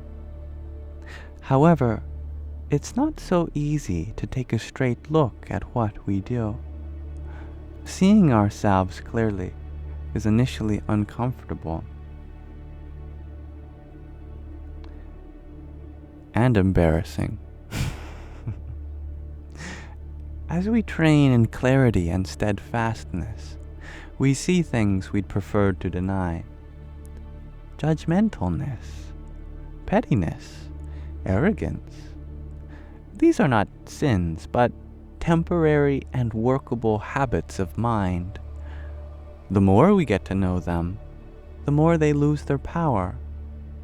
This is how we come to trust that our basic nature is utterly simple, free of struggle between good and bad. Thank you for listening. Number 32, Overcoming Self-Deception. That's a nice little one. Much love, Brian. Hello, Marlon. Welcome. Have I drank any water today? Thank you for reminding me. Allow me to do so now.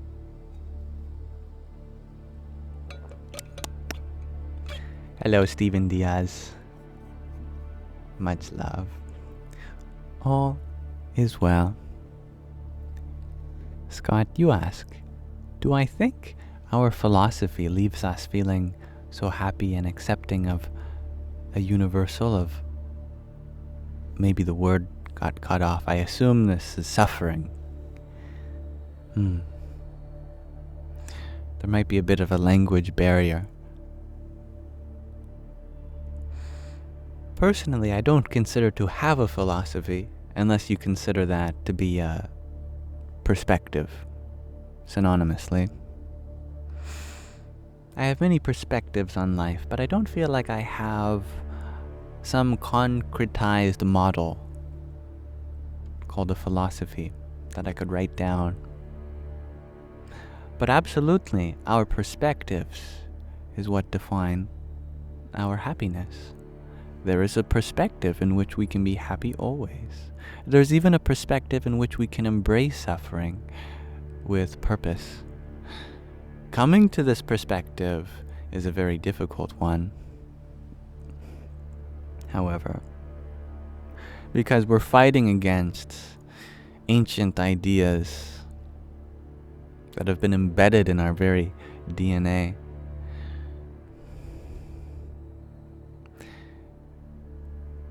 The reason it's so difficult to come to a perspective of happiness and understanding and acceptance of suffering is because we have to let so many things go to get there. We have to become humble. We have to forgive. A lot of these things are difficult as they take a lot of time and effort. I'm glad you liked that word, concretized. Grateful human. Hello, Taylin. Welcome. And thank you, Sufi Sidhu, for your trio of roses. Jai Sachitanandam. Sufi Sidhu, you asked, why are we fighting when we can live happily? Some people feel like that's their way to happiness, that they can only be happy when some part of this world is under their control. What they do not realize is that even if you were the controller of this whole world, you would still not be happy. That infinite power, infinite money, these things enslave us. These things control us, the pursuit thereof, relinquishing the need to control, the need for any kind of physical security. It takes us off the ground. We feel very ungrounded and vulnerable. But strangely enough, that's where we find a bottomless, a groundless kind of peace.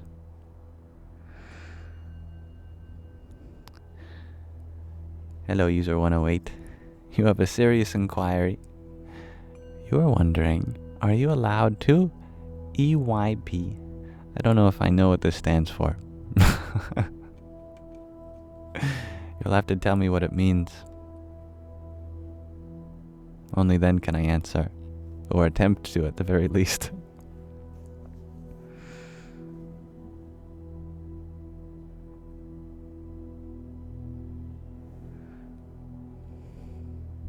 Thank you, Marcia, for your subscription.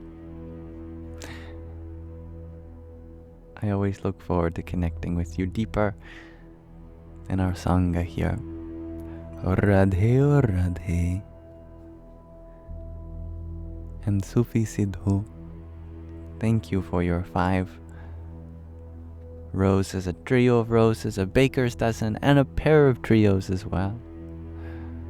Namo Bhagavate Vasudevaya.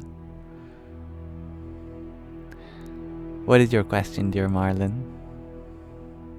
Good morning, Maya. Sufi, you asked the question, who am I? Ironically, the answer to this question lies on the other side of the question. Not in the one who can answer, but in the one who can question. And thank you, Sufi Sidhu, for another quartet of roses. Radhe or Radhe. And you also ask, why am I here in this moment? Because there is no other moment for you to be. Tegs, thank you for your pair of ginger man. Your hand hearts and a pair of donuts. Here's some hand hearts for you too. I can give you some donuts too. See? And your team bracelets. 15 of them to be exact. Thank you. Krim Kalikaye Namaha. David, thank you for your hat and mustache. Radhe or Radhe. And thank you, Tegs, for all that you do. And how lovely you are, always. Sufi Sidhu, thank you for another 6 roses, and an octet of them, and a finger heart. Hare Krishna. Crossfires, you ask, is following me and being subscribed to me 2 different things? On this app, yes. Anyone can follow me, but subscriptions cost money. They aren't necessary. However, you do get a sticker pack that I've made, and a little sticker by your name that says META, which is an acronym for the most esteemed time abider. But practically speaking, I accept you in my space regardless of if you're a subscriber, let alone a follower. Definitely not necessary for me to answer your question or be there for you in any capacity. Marlon, I don't know if your question showed up for me. There seems to be comments that are alluding to another comment that didn't show up. I see the words over me, the true empath. If these are attached to another comment. It didn't come through for me. Grateful human, you ask, can I speak to the loving nature of the trees? Aw.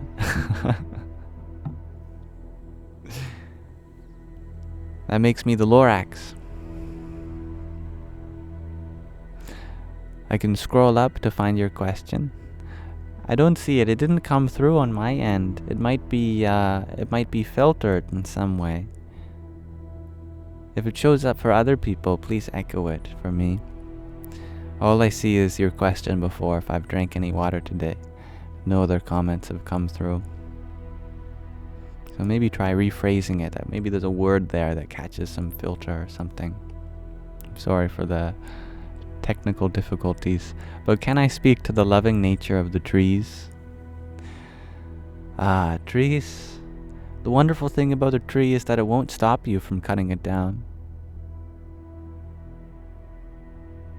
The wonderful thing about a tree is that it doesn't need a defense mechanism. A tree is certainly happy to live without a sense of self-preservation.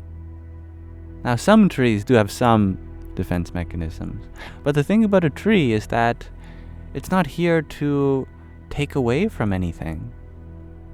Unlike us animals that seem to only survive upon causing harm to another, which is unnecessary for us humans also, though we still engage in it. Trees and plants, well, their goal of life is a little different than ours, as they stay in the same spot for much of their life. They provide shade and shelter. They provide a whole ecosystem for many different little creatures, and they provide a cool shadow for the soil beneath. Trees are a wonderful and important part of our world. Without trees, we certainly would not exist.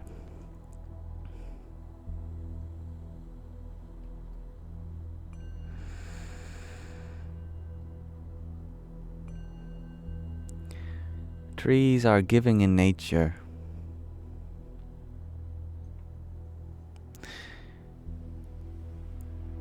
They provide fruit for us to eat. And in the process, we may plant their seeds wherever we poop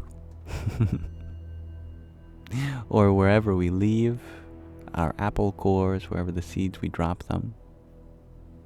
It doesn't take anything out of us to distribute the seed because it's perfectly symbiotic. We're happy to eat. Just leave the seeds wherever. Isn't that lovely?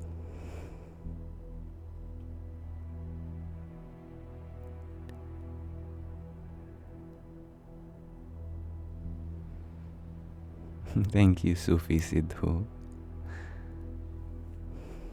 for sharing such positive messages, and also for sharing another rose, another pair, another 7 of them, and a trio and a quartet.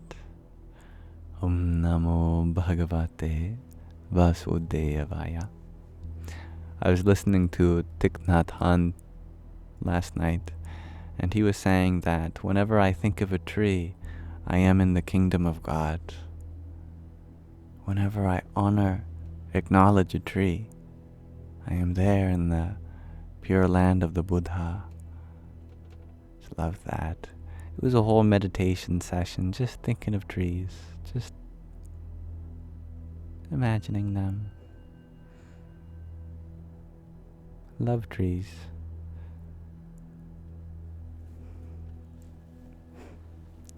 A soliloquy, that's a good word. Thank you, Sufi Sidhu, for another pair of them. Hari Om Tat Sat. And thank you, James, for your rose.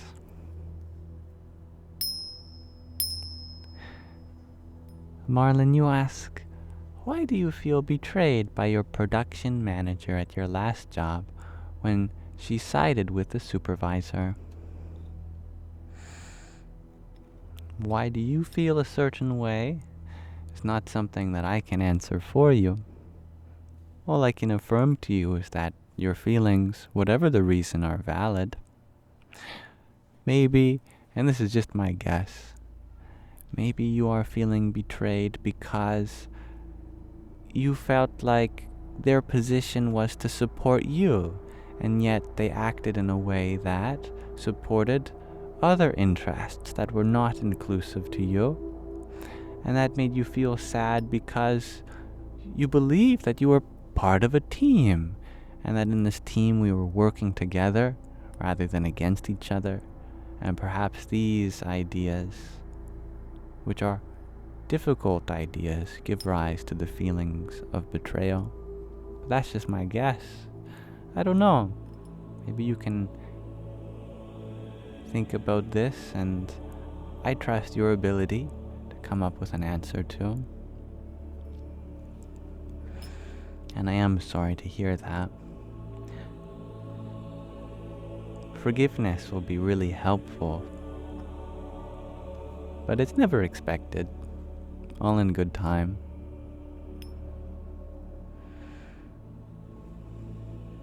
Crossfires, you said that you want to see the redwood forest one day, but they supposedly have the largest trees in the world. I would love to see that too. I believe the largest known tree in the world, its location remains a mystery because they don't want people cutting it down or anything like that, giving it its sacred space to exist.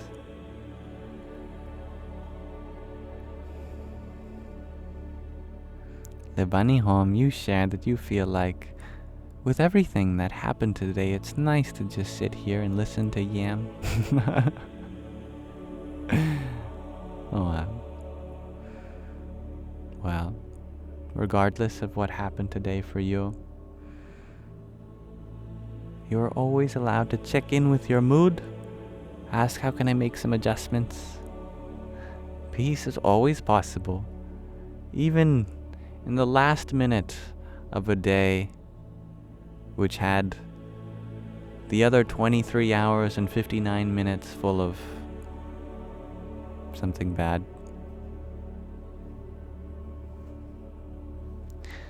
You're just lovely, Sandy. You're so cute. Hey. Hello. Hi.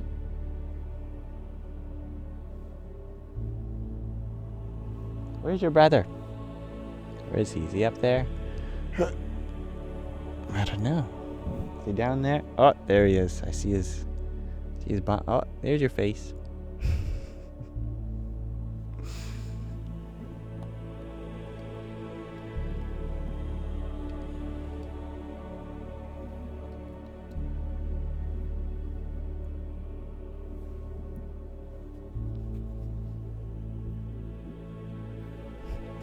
Hello, beanbag.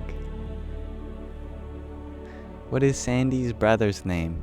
His brother is named Shadow. Sandy's the one that looks kind of sandy, and Shadow's the one that blends into the shadows. Gray and orange.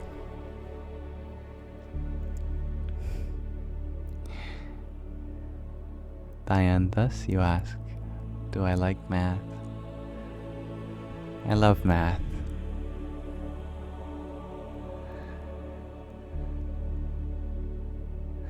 Peace is always possible. You want that on a shirt, grateful human? Well, you don't need a shirt to make it possible. Lebani Hom, you share that I should get a black and white cat and name them Yin Yang. I love that. I think it's been done before.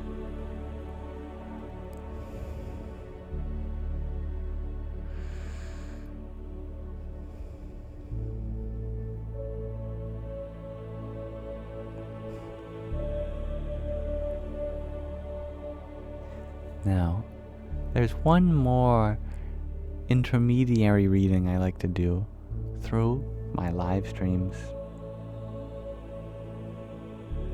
and that's read from the Vachanamrut. But before then, I have something very important to attend to. Fiji water bottle.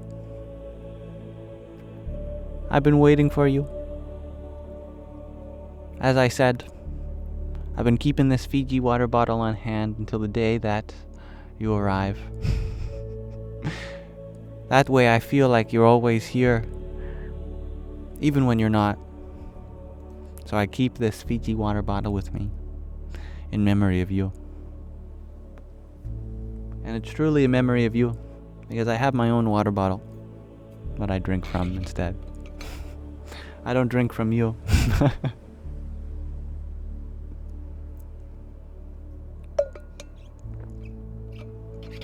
In fact, we were talking about that earlier. I mentioned earlier, some of you may remember, I was hoping that you would arrive.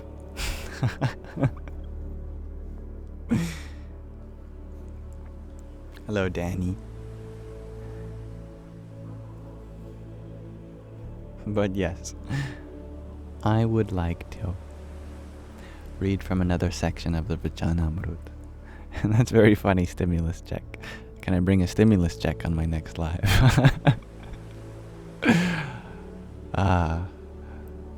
I wish. Alright. So in the Vachanamrut, this scripture from about 200 years ago, it outlines the discourses from the last 10 years, the life of Bhagwan Swaminarayan.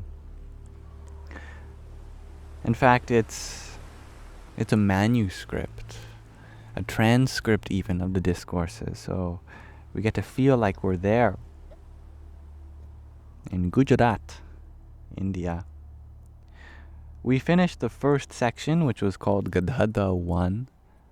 Now we are in another section called Sarangpur. These are named after locations that these discourses take place.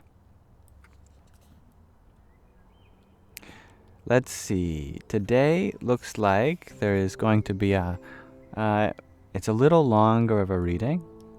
I'm going to guess that it's a 20-minute reading. You're welcome to leave. I totally understand. But I look forward to the universal spiritual messages that are surely within this passage.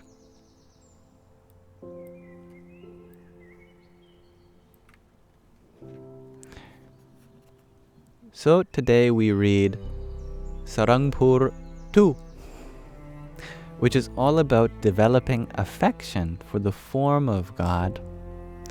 And by the title alone, I suspect that this is all about how we can develop a full appreciation of the divine. Of course, in the ultimate sense, that source is beyond all possible form. But that doesn't mean that there isn't a form that we can connect to. A personal form, like, for example, Sri Radha Krishna, or in other religions, the Christian tradition, there's the Christ, the Son. It's a personal form to connect with, something that's halfway between the divine and us as human beings. There's a practicality to having a personal form. I hope we go into that aspect in this passage. Danny, you're wondering, when did I get this book or hear about it? It was given to me a few months ago now by one of our viewers who grew up surrounded by this tradition. They no longer are in it today, but because they had a lot of appreciation for it, they sent it my way for us to read. And it's rarely read to an English audience. In fact, as far as I know, I'm the only person on the internet reading the English edition of this text, so it's an exclusive experience for you. On Shravan Vadhi the 6th, Samvat 1877, which is the 29th of August, 1820. Anyone born on that day? Probably not. Shriji Maharaj was sitting facing north on a large decorated cot, which had been placed on the veranda outside the north-facing rooms of Jiva Khachar's Darbar in Saurangpur. That's one day after your birthday, Magdalene. He was wearing a white case and had tied a white pug around his head. He had also covered himself with a white blanket. At that time, an assembly of munis, as well as devotees from various places, had gathered before him. Munis are scholars. Then, addressing the munis, Shriji Maharaj said, "Please begin a question and answer session amongst yourselves." Thereupon, Swayam Swami asked, "By what means can a devotee of the divine develop intense affection for the form of God?" The munis then attempted to answer that question amongst themselves, but were unable to do so satisfactorily. So Shriji Maharaj began to reply, "Affection can develop due to beauty, due to lust, due to avarice, due to some selfish motives, or due to other persons' virtues. Of these, affection which stems from beauty lasts only until one sees the, for example, disfigurement caused by leprosy in another person's body. If we only find something on the surface beautiful, then the moment what's on the surface changes, then our affection will not continue. Or until the person develops leukodharma, thereafter the surface level affection which once existed would dissolve. In the same way, affection stemming from avarice, lust, and selfishness also ultimately dissolves. But affection developed due to the other person's virtues, however, ultimately survives. We see something beautiful in the virtues that they uphold, their kindness, their prosperity, their peacefulness, their ability to mend situations, that kind of thing. That ultimately survives. Then Somla Khachar asked Shriji Maharaj, "Which virtues are these? External ones or internal ones?" To this, Shriji Maharaj replied, "How is it possible to develop affection due to external virtues? Rather, it is affection stemming from the virtues of the person's speech, thoughts, and deeds that does not dissolve. Now, are you asking only about a devotee developing affection for God, or are you also asking about God developing affection for the devotee?" Swayam Prakashanand Swami clarified, "We are asking about both." Shriji Maharaj then began to elaborate by saying, "One should not hurt any living being with one's speech. Moreover, during a question-answer session where principles are being debated with God and a senior sadhu, senior monk, even then, those who are junior should yield to those who are senior. Also, in an assembly, one should not ask questions that may embarrass a sadhu who is senior to one. Rather, one should purposely accept defeat before the divine and a senior sadhu. Also, one should lovingly and immediately accept the visionary command or the commanding vision of the divine and a senior sadhu. Agna. Regardless of whether it seems appropriate or inappropriate, given our limited understanding. Of these, one would not doubt an appropriate command. But even if it seems inappropriate and leads to doubt, one should not merely refuse to abide by it, at least at that time. One should strongly agree and say, Maharaj, I will just do as you say.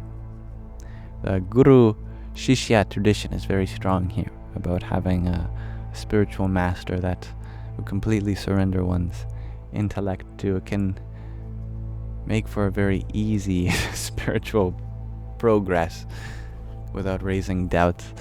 But there are, of course, contexts in which doubts naturally emerge. The assumption here is that we've already established that the person whom you are not to doubt is a qualified teacher, that they're not there for any selfish intent or for personal gain, so that you don't be taken advantage of. That's important. Which is why it's always important that the context and who is speaking is established at the beginning of each passage. Here we have munis, scholars, and there are monks and senior sadhus who have been studying these kinds of things for a long time. Anyway.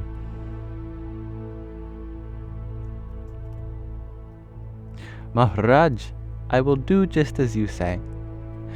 If that command is such that one cannot accept it, and if it is the wish of the divine and a senior sadhu to hear one's plea, then one should fold one's hands before them and say with bhakti, say with loving devotion, Maharaj, the command which you gave me is fine, but I have certain doubts about it. In this manner, one should speak modestly. However, if it is not really the wish of the divine to hear one's plea, then one should tell a senior sadhu or a devotee who is close to them, although the divine has given such a command, I simply cannot accept it. Thereafter, the senior sadhu would find a compromise and would also speak to the divine to help make a compromise regarding the command. But regardless of whether the command seems appropriate or inappropriate, one should not immediately refuse to abide by it. Rather, one should use such courtesy to delay the following of the command given by those who are seniors. Delay. This happens with our mind too. When our mind is saying, we should really do this, we should not do that. But if our higher self knows, we should delay the mind. Sometimes it's hard to flat out deny the mind, but at least delay it.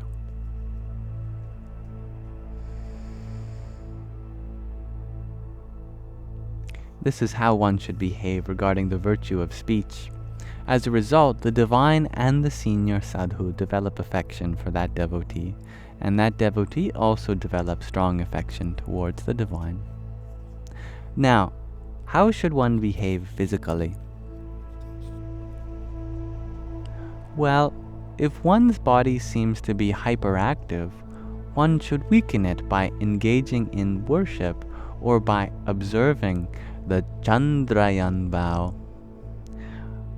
I'm unfamiliar of what this vow includes. It's a funny point here. If the body is hyperactive, we can exhaust it. we can make it more relaxed by engaging in worship. Then, on noticing this, if the divine or a senior sadhu takes care of one's body, it is well and good, but one should not knowingly take care of one's own body. Did I read that right? Oh, I did. We leave it in the hands of the divine to take care of our body according to this tradition.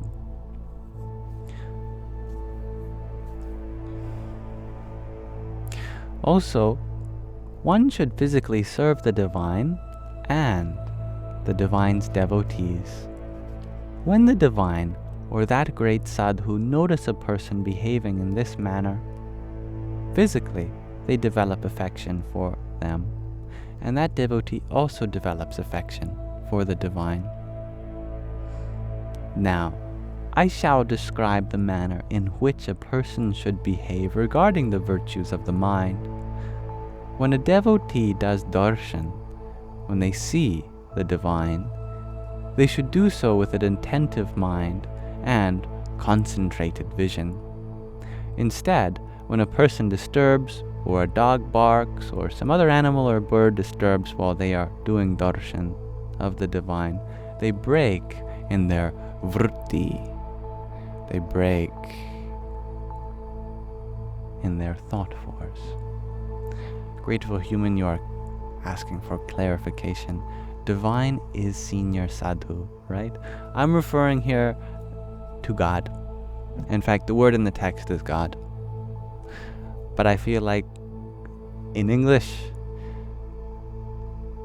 the word God has a lot of connotations that's probably not implied by whatever language they're translating from, Gujarati, I think. So I just use a more general term, the divine, the source.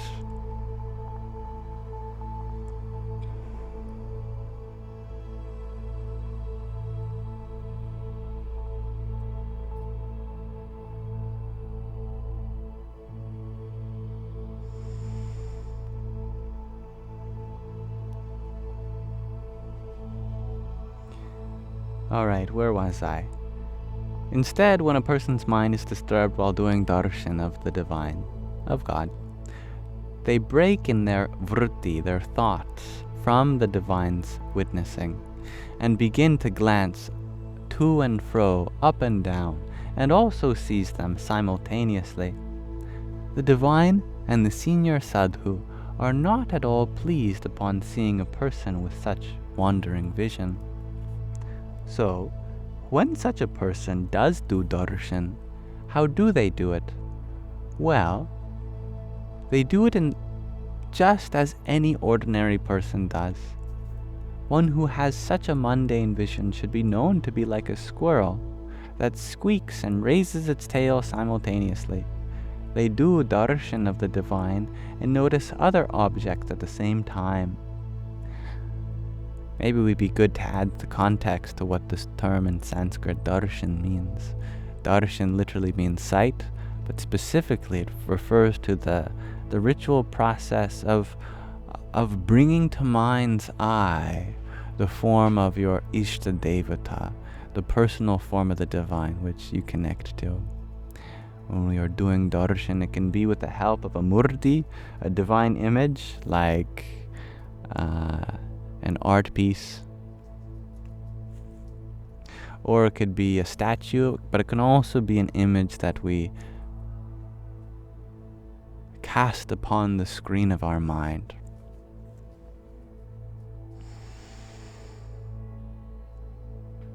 When such a person begins to do darshan in such a mundane manner, they have awareness for other things that are taking up their mind as well. They do not remain as pious as they previously were. In fact, they may decline day by day.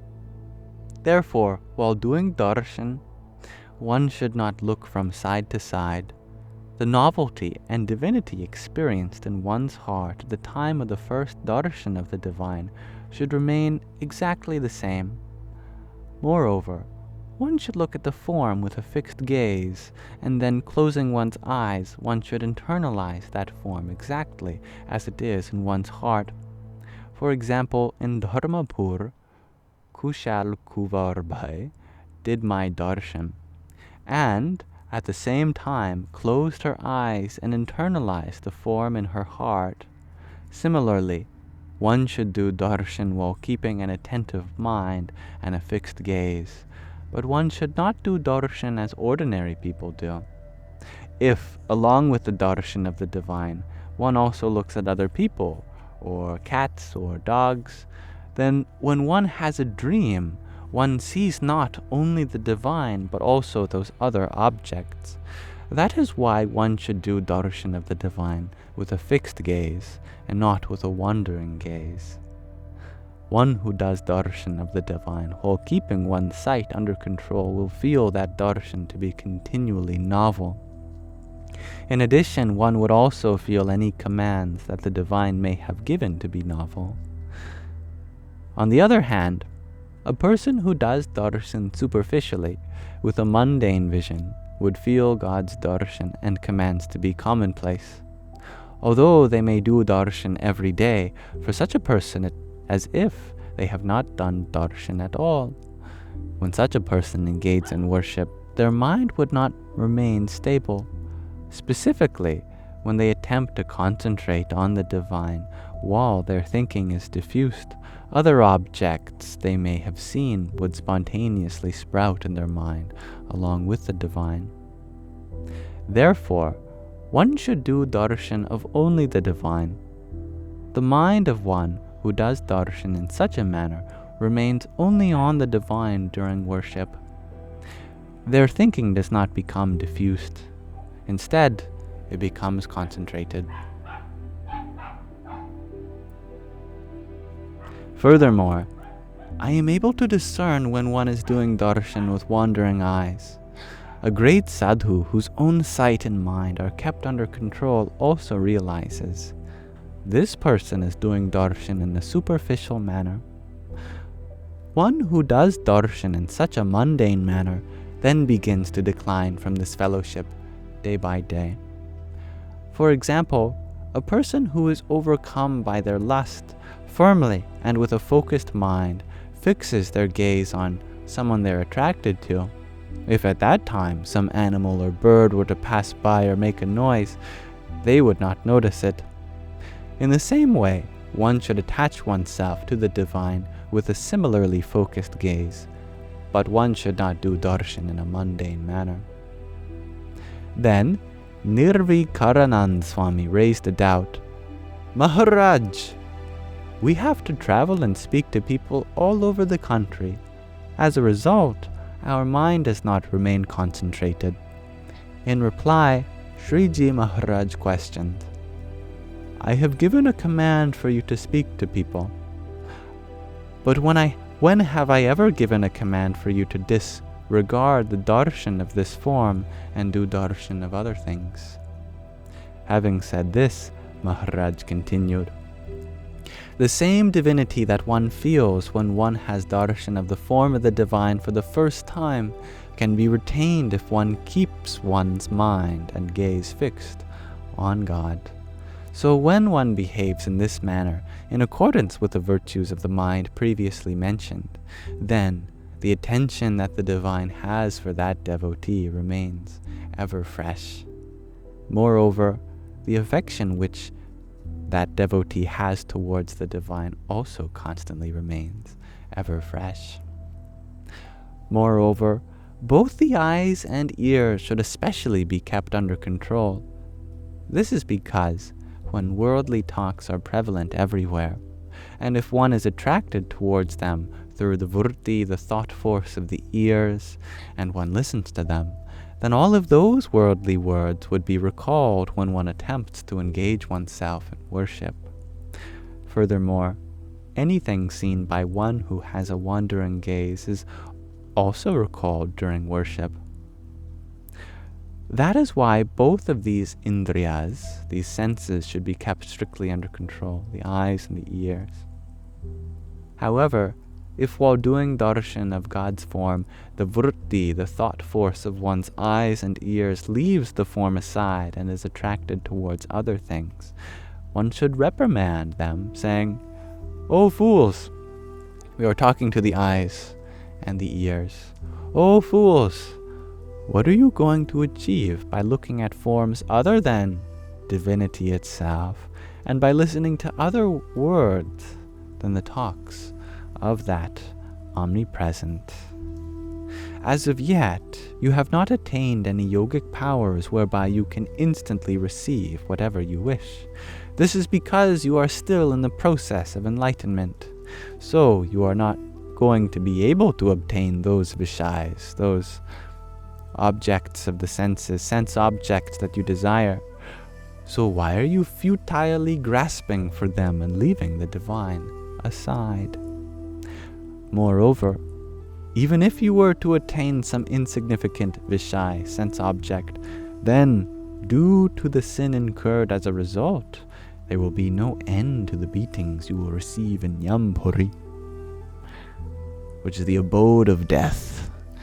I've never heard of talking to one's eyes and ears in such a reprimanding way. In this manner, one should reprimand one's eyes and ears. Furthermore,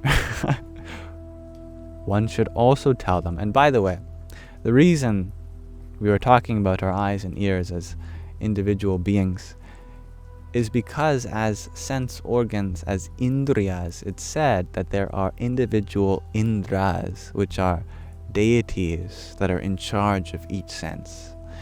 So our eyes have a presiding deity, our ears too. So we're talking to the indriya, the indra responsible for that form of experience. It's interesting. Hey. Furthermore, one should also tell them, when you become stabilized in this form of God, you will be enlightened in this very life. We can enlighten our ears. We can enlighten our eyes. Think about that.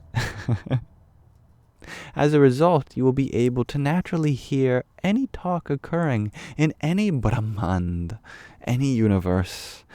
If you desire to have a charming form like that of Brahma, Vishnu, or Shiva, the creator, the preserver, or the destroyer, then you will be able to attain such a form. Or if you wish to become a devotee like Lakshmi or Radhika, then you will become so.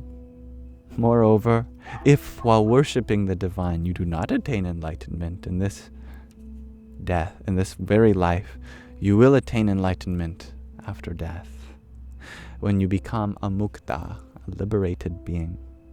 But without becoming enlightened, even if you constantly look at some charming object until you die, you will still not be able to attain that charm. We're still talking to the eyes and ears, by the way. Furthermore, even if you listen to worldly talks until you die, you will still not attain anything, rather. Your mind will become extremely polluted by it. It's important to bring our eyes and ears to see good, hear good. One should advise one's eyes and ears in this manner, and keep them fixed only on the form of the divine. And that's our own eyes and our own ears, by the way. A person who behaves in such a manner increasingly develops affection for the form of the divine day by day. As a result, God and the great sadhu's affection for that devotee also increases day by day. Thank you for listening. That was the end of that passage in the Vachanamrut. So, the way to develop affection for a form of the divine is to constantly have our attention fixed without having it gone away to any worldly, material experience of the senses.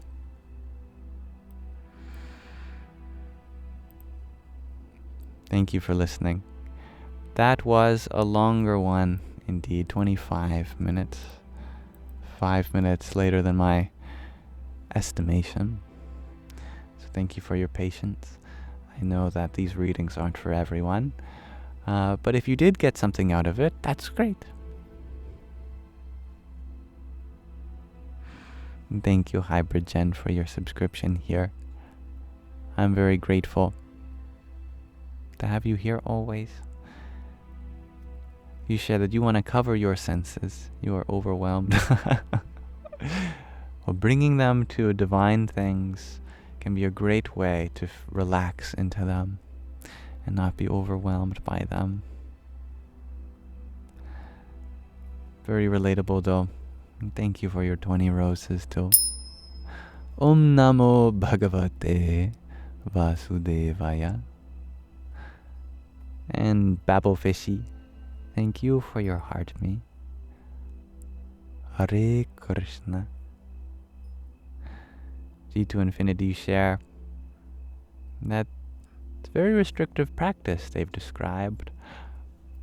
It's not actually. If you interpret it very literally, it is. But remember, seeing God is not limited to one place or another. If you see the divine in everything around you, then there's no problem in taking your attention anywhere. It's in this way we talk about witnessing the divine. We must remember that it does not refer to anything in particular. In fact, the highest form of God is this experience itself. And that includes every part of it. So how could you be restricted from seeing God everywhere? It's restrictive to not do so. You know what I mean? Thank you, Gina, for your community fast. Hari Om Tat Sat. And Tegs, thank you for your hand hearts. There's some for you too. That was your favorite of my readings. Oh, I'm really glad that you enjoyed it, Charla. I really don't know how accessible the Vachanamrut. I tried to do my best interpreting the Sanskrit and conveying it to our Western audience.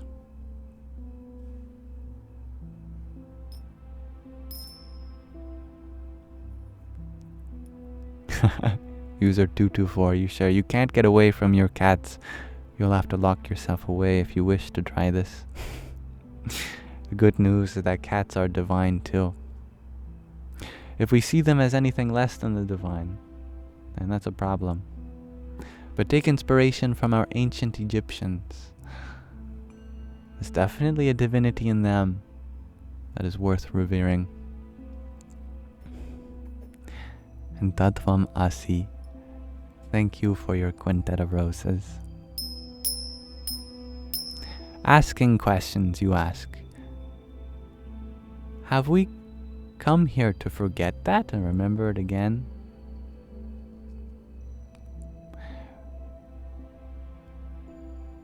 In many ways, there are cycles of remembering and forgetting.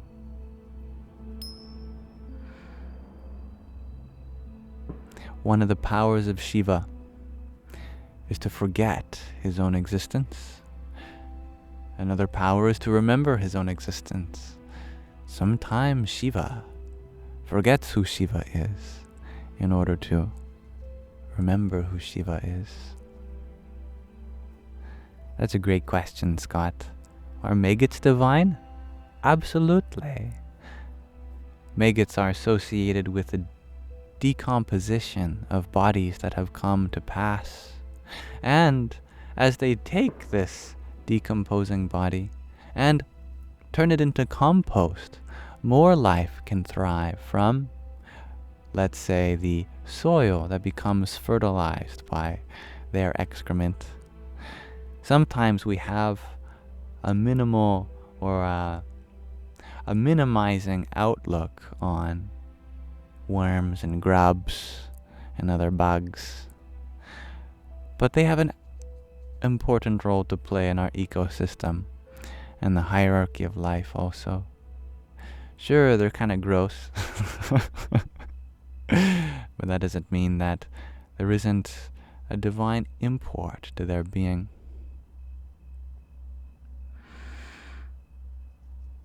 And thank you, Tegs, for your quintet of tiny dinies. Yippee!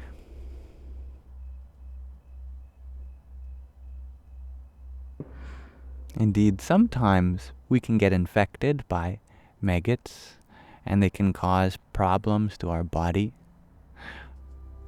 This is a part of life from time to time.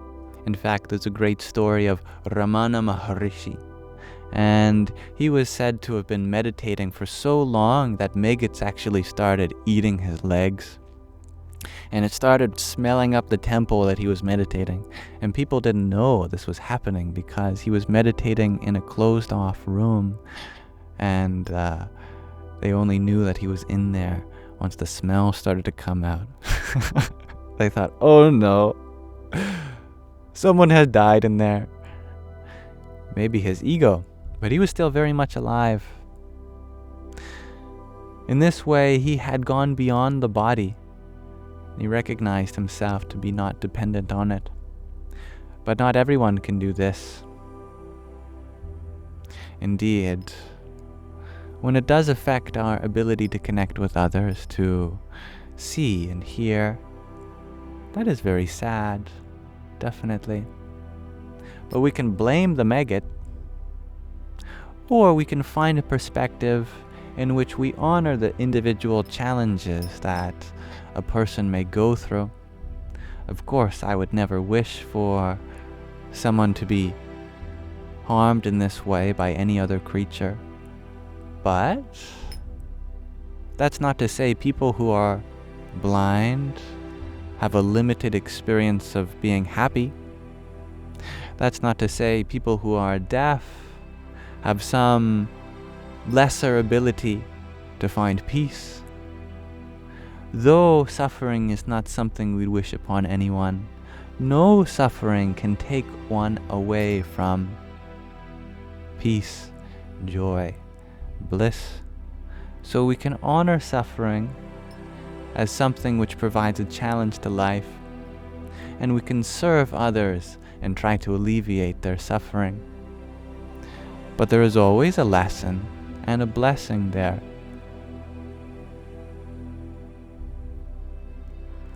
Justine, you are wondering, have I experienced ego death? Certainly not. I very much embrace my ego. I try to have an inclusive sense of self. I try to be humble, but I can always be more humble. An ego means a sense of self. We use the term ego in many ways, but regardless of who you are, as long as you are someone, and you have a sense of self, and given our unique experiences in this life, our sense of self is something that deserves to be expressed. But if our sense of self has somehow gathered a part which is taking away from other people's lives, including our own, if our sense of self becomes limited and takes us away from selfless love, then this is a part of ourself which deserves some introspection and some reflection on. Sometimes in life people go through various challenges, and all throughout the world there are, for example, children that may get cancer at 5 years old. What meaningful lesson do they have if they are going through something that they have no choice over and that we might not be able to cure? If we understand ourselves to just be defined by our body and our mind, then this seems like a terrible tragedy that is irresolvable, as there's only suffering and nothing good comes of it. But a lot of good comes of it, both for the doctors, the parents, and also for the soul that occupies that body and that mind at that time. For example, every case of cancer is also a data point. It helps the process of scientific research as we discover what techniques work. Now that we are keeping track of so many things when caring for patients, the whole process of someone from diagnosis to either remission or death is cataloged, and thus it serves as a case study for someone to begin to look into how we can discover more about the solution to this disease that comes in so many different forms. Of course, no one wishes for the suffering that comes through this. And I feel most sorry for the parents and the loved ones that have to see their child go through such a joy. in having a child, and then such a pain in losing a child. But I believe that those parents that go through such an experience also learn that life comes in many forms. And although one form of life was not as they expected, they discover other ways in which they can put life into this world. They can discover the fact that in many ways their love goes on. Though the body of their child is no longer with them, for example, the spirit definitely lives on in their hearts, for example.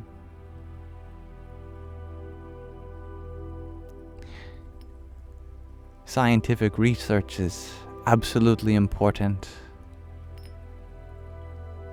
and it pairs really well with the scientific pursuit of spirituality as well. Material science is the study of the objects of the world.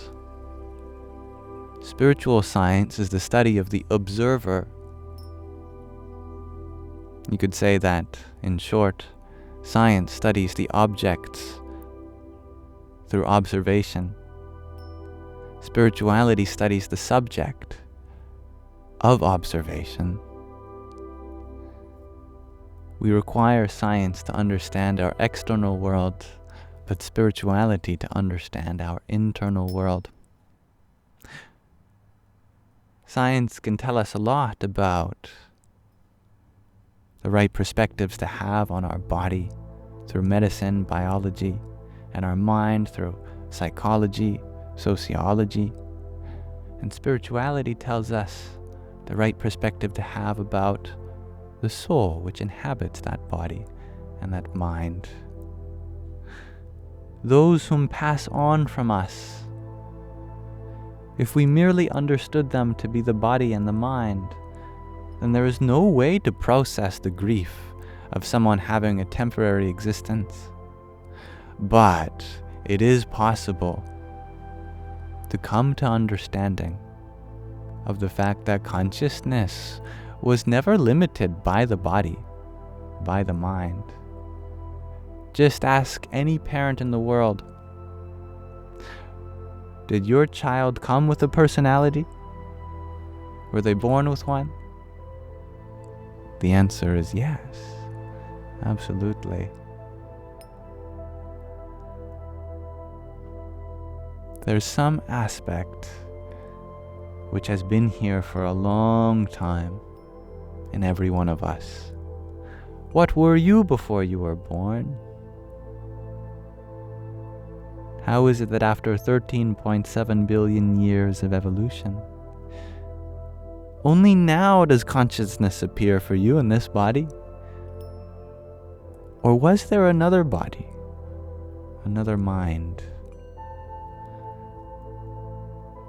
How can we go from nothing to something and back to nothing without becoming something once more?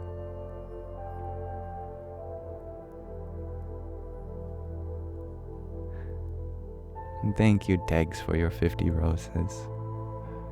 Radhe Radhe.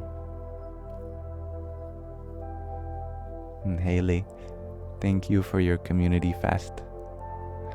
Om Namo Bhagavate Vasudevaya.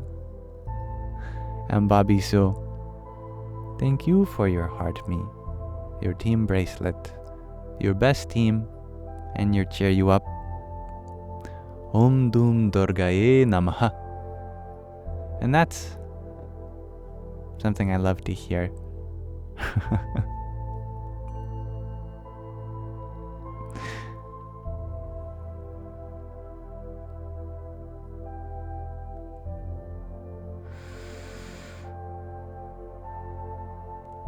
Perhaps it might appear to others that my philosophy is rather nuanced and complicated, but the truth is it's very simple. There are really two things going on in life: the outer world and our inner world. It is in our outer world that we have such things like science to help. And it is our inner world that has such things as spirituality to help. It's that simple. Science doesn't have to mean anything complicated, because it's constantly building on itself. Through many thousands of years of research, the scientific method is so simple. We make observations. From those observations, we infer hypotheses. From these hypotheses, we make theories and test them, perform experiments, and the process repeats. This process of science has served us very well in this material world when it comes to biology, chemistry, physics, meteorology, psychology, medicine, anything that can be observed, as long as we are engaging in this principle, scientific method of making observations, hypotheses, models, theories, experiments, and ad infinitum, then we continue to have a more full understanding of this physical world, this external world. Similarly, though there are many branches of science, we all talk about science as one field. Likewise, though there are many branches of spirituality, there is only one spirituality as well. It's the same spirituality we might find at the heart of any religion, but it also goes much more than religion. Through meditation and introspection, we can understand our inner world. Through reflecting on our experiences and asking ourselves what it means for us personally, we can begin to understand our inner world. But the most important aspect of both the external world and the internal world is what connects them. That's observation, witnessing, perception. We tried to make observations in the physical world, and we tried to become the observer in the spiritual world. In fact, all the word spirit of the word spirituality means is the observer. In modern times, this connotation of the word spirit has been made into something like a ghost.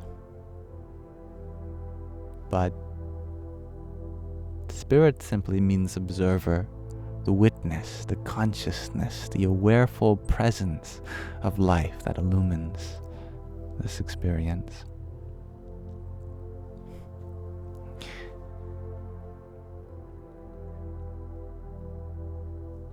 And thank you, Eddie Brandsma, for your 16 roses.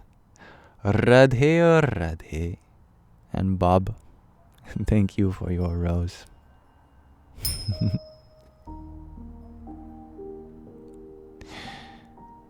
And Tatvamasi, you share that we are mostly impacted by our inner world.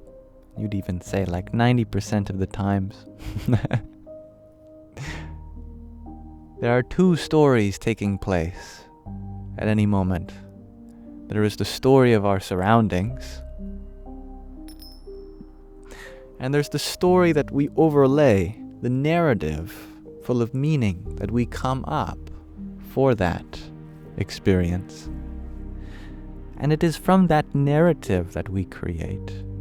As our surroundings change, do we feel happy or sad, in pain or in pleasure?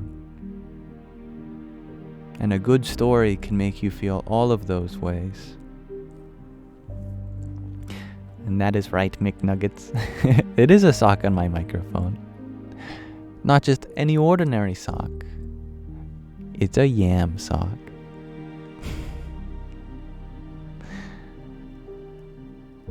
Thank you, Zina, for your rose.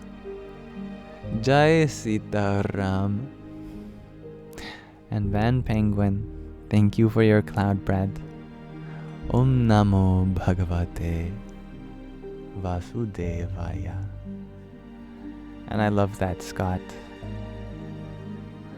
Simply by changing our own narrative, our own story, to imbue aspects of peace and happiness, then we can become these things too.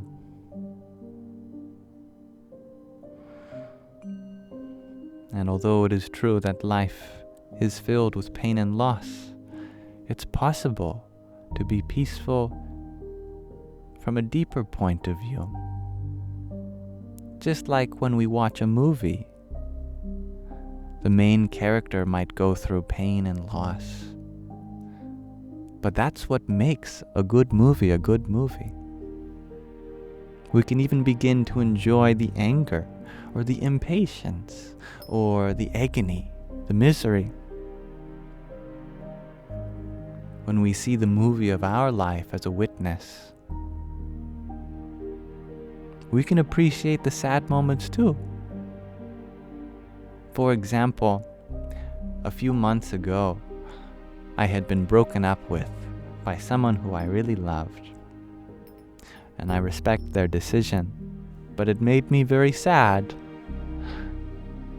And I felt like such a terrible person for having hurt them in such a way that they had to set this clear boundary with me that we couldn't be in such a relationship right now. I was feeling very guilty. And as I was crying, I felt a kind of peace.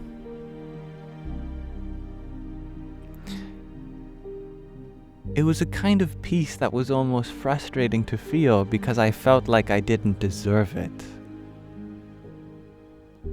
That I am feeling this way even though I have caused so much of an absence of peace in them. I remember almost calling out to whoever was listening, whatever peace I have, please give it to them.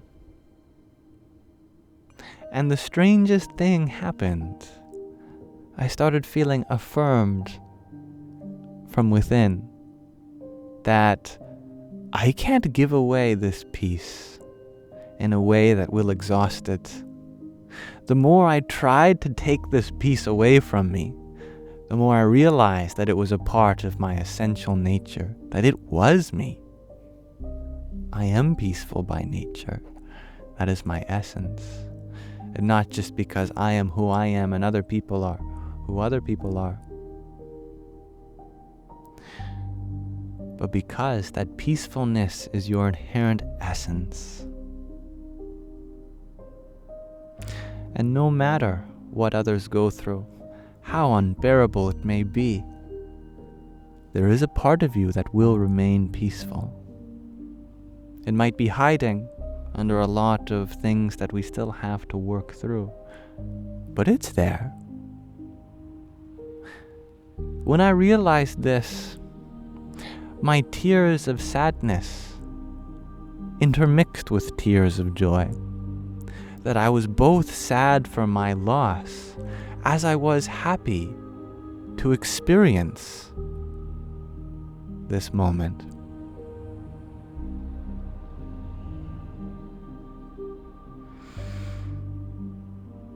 I believe that's possible for you too. That no matter the hardship you've endured, nobody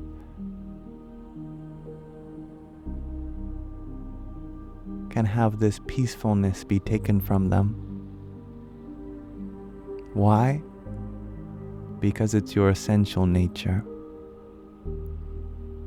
What you are as consciousness is Sat Chit Anandam. Sat meaning existence, Chit meaning consciousness, and bliss referred to as Anandam. Sat Chit Anandam, existence, consciousness, bliss, is the ultimate conclusion of thousands of years of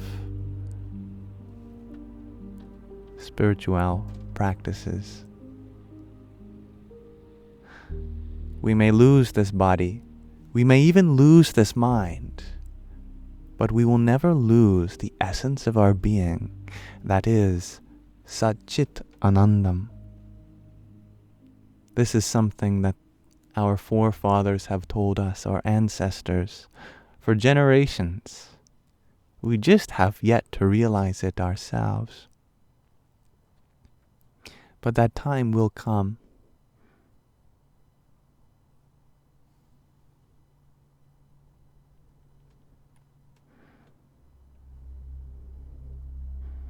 And thank you, Hybrid Jen, for your 7 roses, and another baker's dozen worth of them. Radhe or Radhe, and Tiggs, thank you for your flowers and your hand hearts. Here's some for you too. Namo Bhagavate Vasudevaya. And Mischief, thank you for your rose and finger heart. There's some for you too. Thank you for your condolences, Denise. I have worked through a lot of it already. This experience that I'm speaking about was 8 months ago. And in that 8 months, I've had a lot of time to process, and I've come to a lot of, well, Sat Chit Anandam. I've worked through so much anxiety. I've gone to the hospital and back many times. Before that, I had such an existential dread. And I want to be clear that I never judge anyone who has such an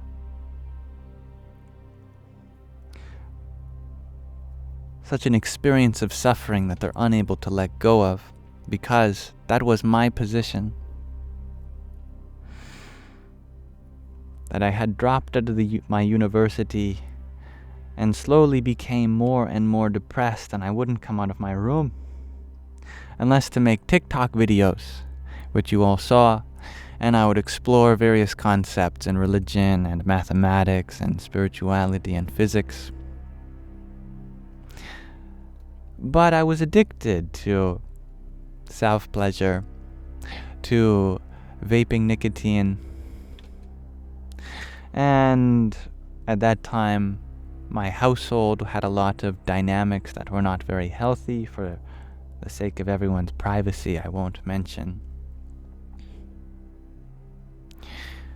But I was very skinny and not many pounds. In fact, at one point I was just 100 pounds.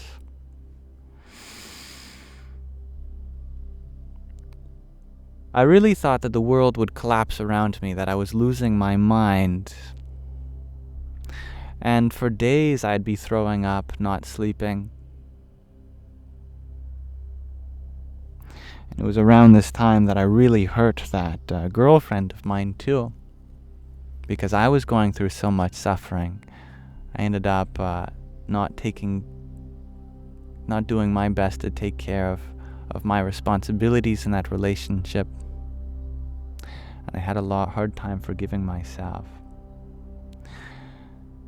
But slowly and surely I pulled myself out of those depths, and I was able to befriend my anxiety. I was even able to do so in a way that allowed me to go off my medication for it. So I knew deep down that it was a real change and not just one brought on by temporary substances, though they were useful in the process, no doubt about that. They gave me the platform to explore myself and introspect and heal from my traumas and work with my friends and family. Start gaining an appetite, exercise as much as I can, have a journal, meditate, continue my studies. I was able to let go of my addictions.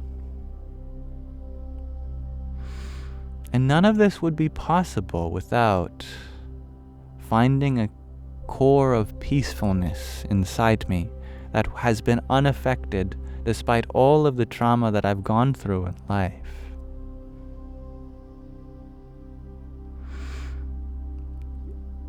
It's not that some part of this experience made me special, because I discovered the very part of me which is the same in everyone else too. That ultimately, no matter what occurs to you, it matters how you occur to them. That what we feel on the inside is not something dependent on the outside anymore. It used to be. I used to let these things dictate my happiness, but I had to take that power back and understand my true self to be beyond these things.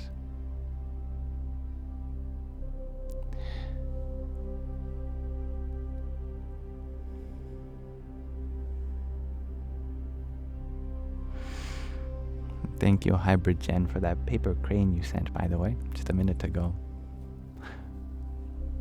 Hari Om Tat Sat.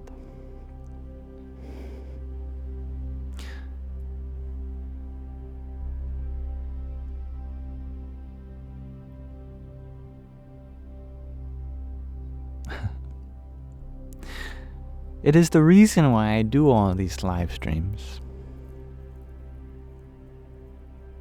Because I know I've gone through all this suffering so that others don't have to. That if you are feeling similar things, I can relate to that. I know what it's like, and I'm here for you. Just as I was so grateful to have a support group with very caring friends and family. I know that not everyone has that, and you don't have to apologize. We are all simply speaking our own truth at any given moment. That's all we can ever do, is speak from our own experience. And I hope to have this platform here with you to give you all a voice in your own experience and allow me the honor of connecting with you in my experience, so that whatever things that I have learned in my journey, I am able to share with you, and whatever things you have learned in your journey, I am able to learn from you.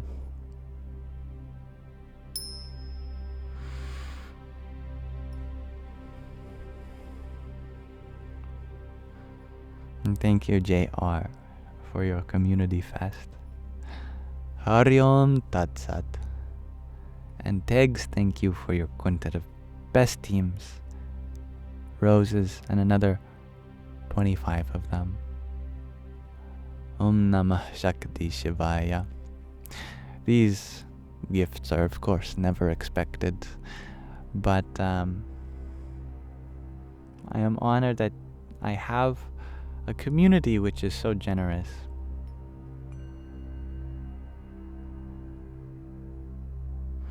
And thank you, Truth Seeker, for your heart me too. Om Dum Durgaye Namaha. And I love you very much. Dr. Ginny, thank you for your dozen roses too. And Carrie King, thank you for your tiny yippee.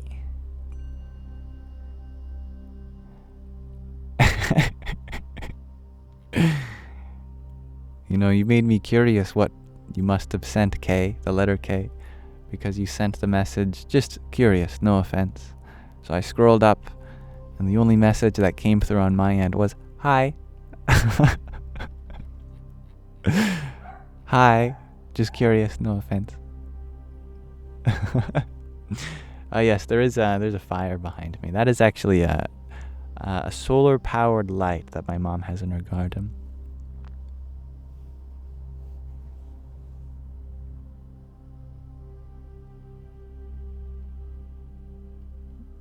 Well, now I see why your question didn't come through. Talking about illicit substances. I have tried many substances in my life, but not that.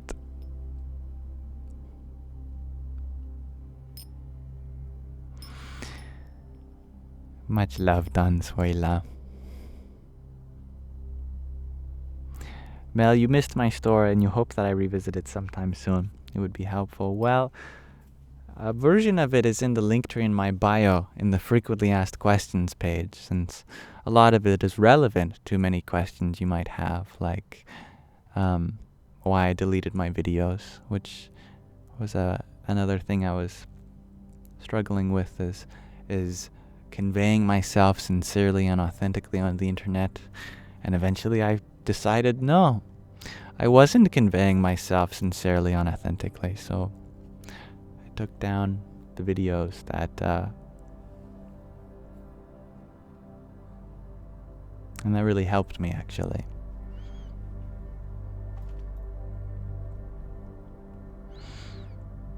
And Kelly, you're wondering, how do I feel now? I feel like every day is a miracle. My baseline for happiness just whoop.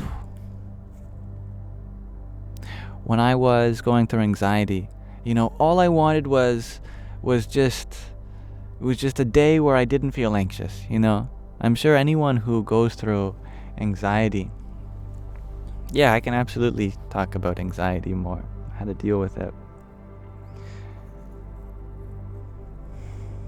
Anyone who goes through anxiety probably knows what I mean when I say that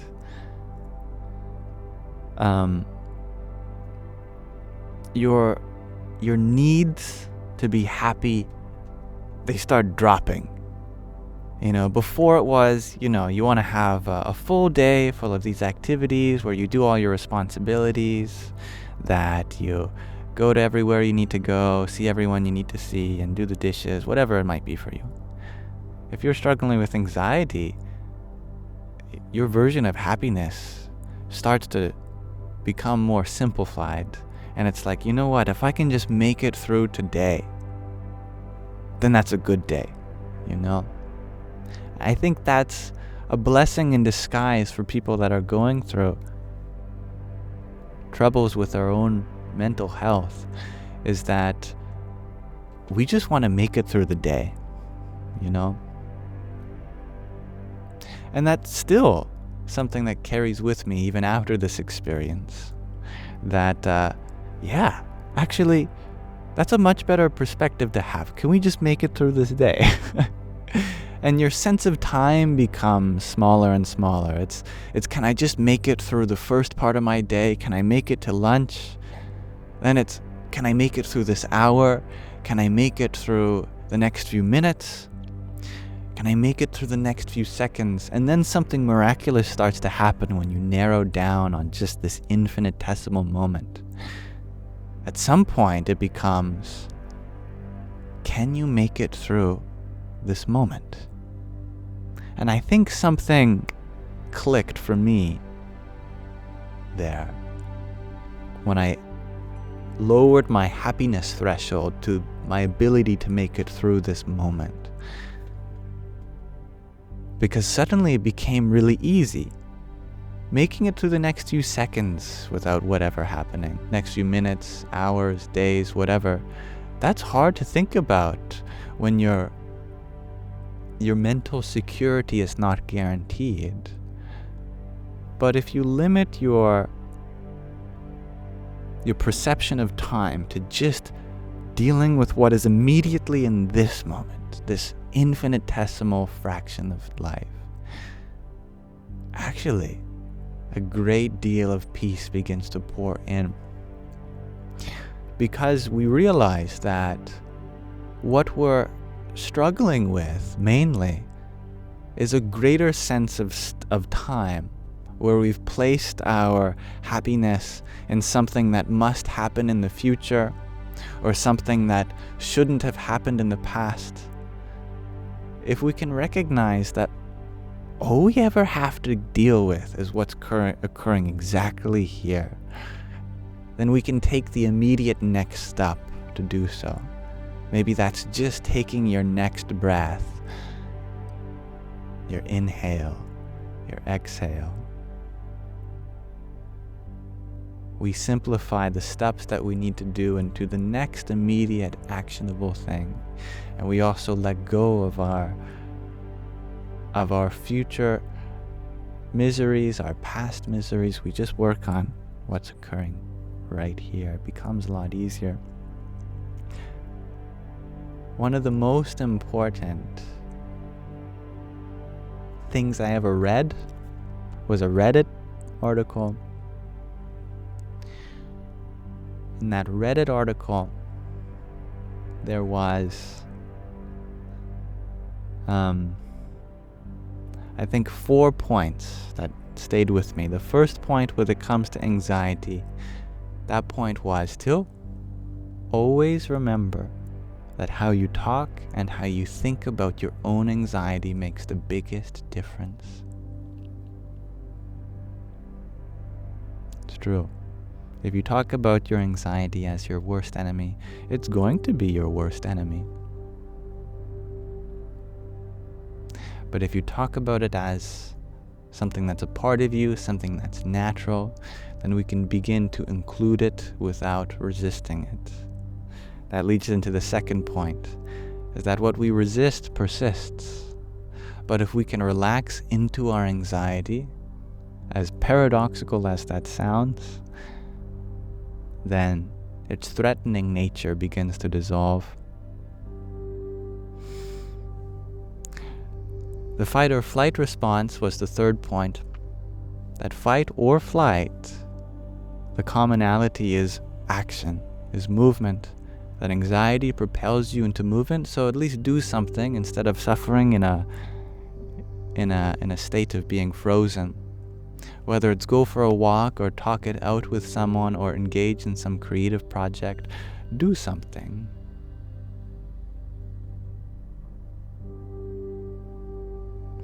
And the last point was that practices such as Buddhism and Hinduism are literally built on mindfulness, on alleviating the suffering of the mind. These are Eastern philosophies that specialize in the suffering created by one's mind, which is what anxiety is. So studying a little bit of Buddhism, a little bit of Hinduism can go a long way, since they're very practical paths. I remember these 4 things in the Reddit article when I was reading to try to befriend my anxiety, and all of these things really helped. I don't know if you can hear there's some fireworks going off too. And thank you, Tegs, for your appreciation.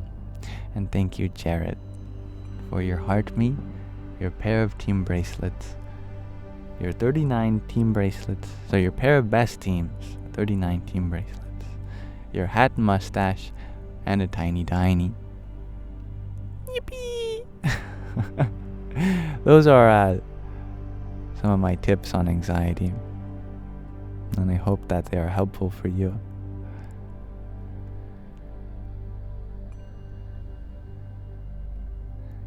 Now, user 224, you are wondering, do I have regrets that anxiety may have ruined opportunities for me?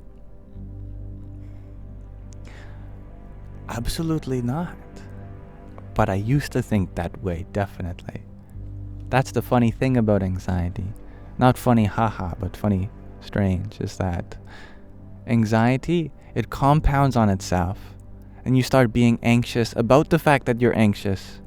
You're anxious about the fact that it might take away your ability to be there with your friends or whatever. However, Anxiety is an opportunity in and of itself to finally and fully attend to what's going on in our mind, because it's the one place we cannot escape. We can run away from our environment and the world, but we'll just take our mind with us. So if we really want to create a sense of peacefulness, we have to attend to our mind. And normally our mind is only bothering us this much, so most people don't ever get around to it. But anxiety, it unfortunately forces us, but it does so in a way that does lead to a lot of peace. As long as you are willing to attend to your anxiety and not try to run away from it, that's a great opportunity, in my opinion.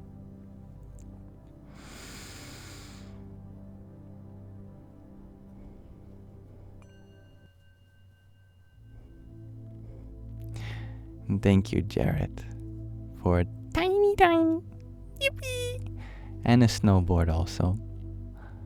Radhe Radhe. And Ostlending. Thank you for your trio of tiny tinies too. Yahoo! And Jen, thank you for your heart me. And your quintet of roses. And a tiny tiny. A pair of them, in fact. Yum, yum, yum, yum, yum.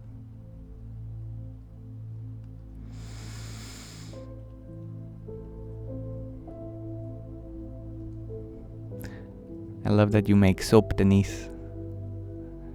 Lately your house is very full of soap. It's been crazy in your house recently. I'm so happy that you have a little hobby. Or maybe it's a profession. Some people get very annoyed when you talk about something as merely a hobby. Maybe it's more than that for you. But in any case, whatever it is for you, I'm happy that you have such a process that you enjoy.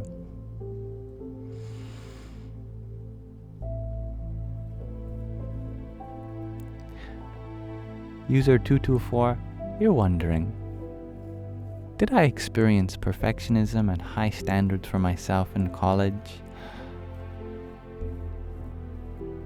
No. College, in fact, I was the opposite of a perfectionist. I would submit whatever the minimum was required. My motto was, C's get degrees.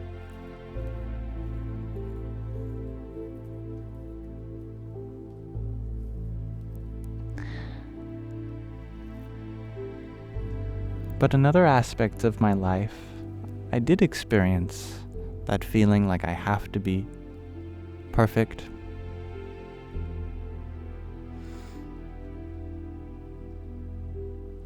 For example,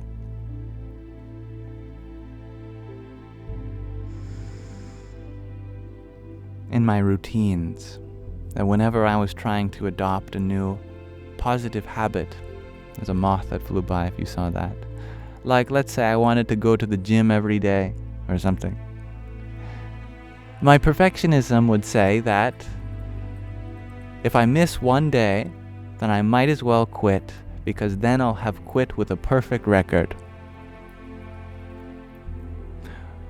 So my striving for perfection actually limited me from doing what I wanted to do, which was get into some positive habit. I found that a good remedy for this was forgiveness. That perfectionism can sometimes be a consequence of an insecurity, that we feel like we have to be perfect, otherwise we can't be allowed to exist, or whatever excuse our mind makes up will blow up, that we're not living to the best version of ourselves. Forgiveness means you don't have to be perfect. Forgiveness means that it's okay if you miss a day. Show up when you're ready to come back. Forgiveness makes life move along with a lot more flow and ease. Thank you, Jen, for some hearts as well. Oh, that was an interesting looking bug. Flew by. Om Namo Bhagavate Vasudevaya. And Babel Fishy, thank you for your octet of roses. Hare Krishna. Well, yes, there is a dark background behind me, but I'm in my mother's backyard. I'm in the safest place to be. And I have my kitties to my left. And I'm in a very safe part of the world, which I'm very grateful for. Kirorono, you had asked, what's the common ground between science and spirituality? I think we talked about this earlier. That the observer is observing itself, the act of experiencing, of witnessing. Science is defined by observations. Spirituality is defined by the observer. It's the act of observing, the intersection of them both. Through our observations, we come to science. From our observations, we come to spirit.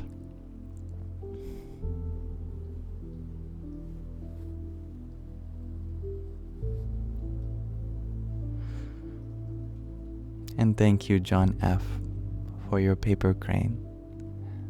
Om Namo Bhagavate Vasudevaya. Thaddy, you're wondering, what motivates me to live stream? All the people that get to share their stories with me. All those whom ask questions that I have also asked in this life. Not every day I want to live stream. But every time I remember that I'm able to give, I'm able to love, I am able to serve, then this is an opportunity I cannot ignore.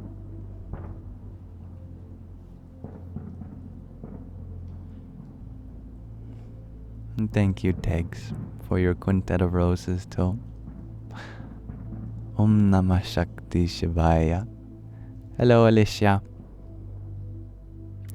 Kam, you were wondering, what helped motivate me to get out of bed in the rising with anxiety or depression?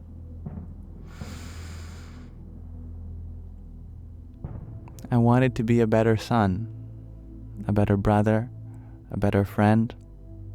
And I know that by working on myself for others, it made it easier to go through this experience of anxiety and depression. Helping others helps me because it gives me purpose. It validates the suffering that I've gone through because I'm able to relate in the suffering of others. And I'm able to help in listening and understanding, because that's all we ever really want others to do for us. That people can go through unimaginable pains as long as there is understanding. Like, for instance, with many relationship partners, many past girlfriends, I've discovered that when they ask for advice, they're asking for advice. But if they're just sharing something that they're struggling with, all I have to do is listen. Most of the time, they just want to be validated in what they're feeling, not for their problems to be solved. In this way, I get out of bed to understand. I get out of bed to listen. I wish to be there for others, and it's very easy to do so, because what we require is much less than what we make it out to be. We don't have to be solving the world's problems in order to do what is needed. who can be there in the capacity we can just to listen. And as we let others into our own life, we feel like our life is validated also. Because we get to experience life through another person's eyes, and that can take some of the stress off of what we have seen with ours. And we understand that we're all in this together.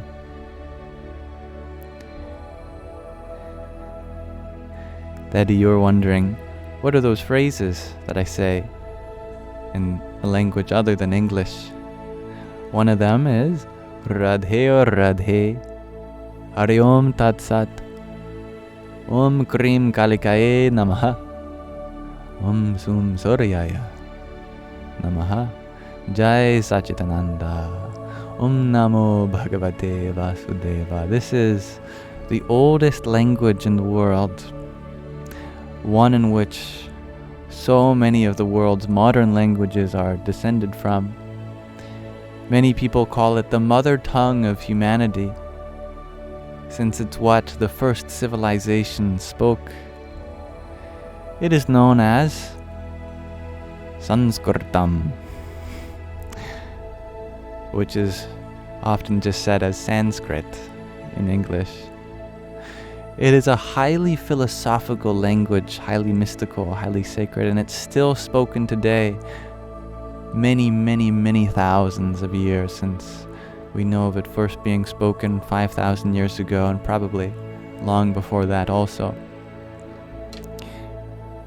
What I'm speaking is a series of mantras to give my gratitude back to those who sent a gift. For example, Om Namah Shakti Shivaya. Om refers to the cosmic syllable of creation, preservation, destruction, and the impersonal reality, Brahman, that pervades it all. Om just kind of means everything, all at once. Namah means I bow to, salutations to. Shakti is the divine feminine. Shiva is the divine masculine. And Ya means to thee. Om Namah Shakti Shivaya means Om. Salutations to the divine masculine, the divine feminine, as they are responsible for the creation, the preservation, the destruction of the whole universe, and are one with the impersonal ultimate reality that pervades all of it. I also say Jai Nisargadatta Maharaj. It's true. It's another one. I'm happy you like my website, G to Infinity. And my website is a great way, I think, to learn Sanskrit that I just released today, since I created a script for the language. The ancestral script for writing down Sanskrit has been lost to time, so I thought I'd have my go at coming up with what I think it would look like, one that would embrace all of the symbolism in the phonetics.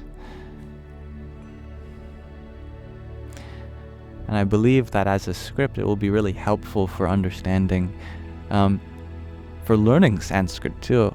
Might be easier that way.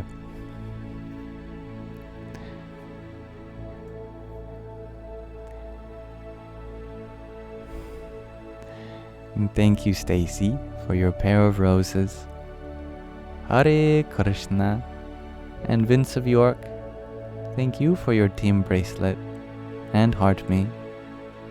Om Namo Bhagavate Vasudevaya. Gina, thank you for your rose. And Jen, thank you for your octave of ice cream cones. Hari Om Tat Sat. Creating awareness. Thank you for your cloud bread. Jai Nisargadatta Maharaj. Tatvamasi, thank you for your half a dozen roses. I said your mantra for creating awareness. So I have to come up with a new one for you. Although your name already is a mantra. Radhe Radhe. And John F., thank you for your heart to me.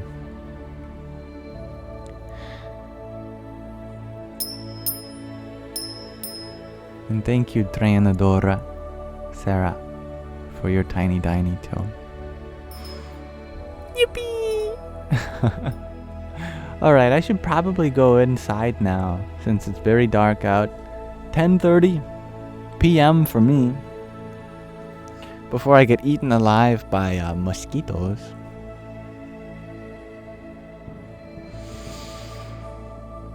But I'll land the plane slowly.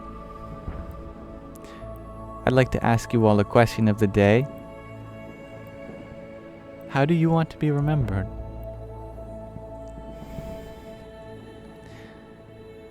I'm wondering. Please feel free to answer this in whatever speaks true to your heart. I like to ask these questions at the beginning and end of my lives. I don't know if you can hear the fireworks in the background. Babblefishy, you share someone who kept trying.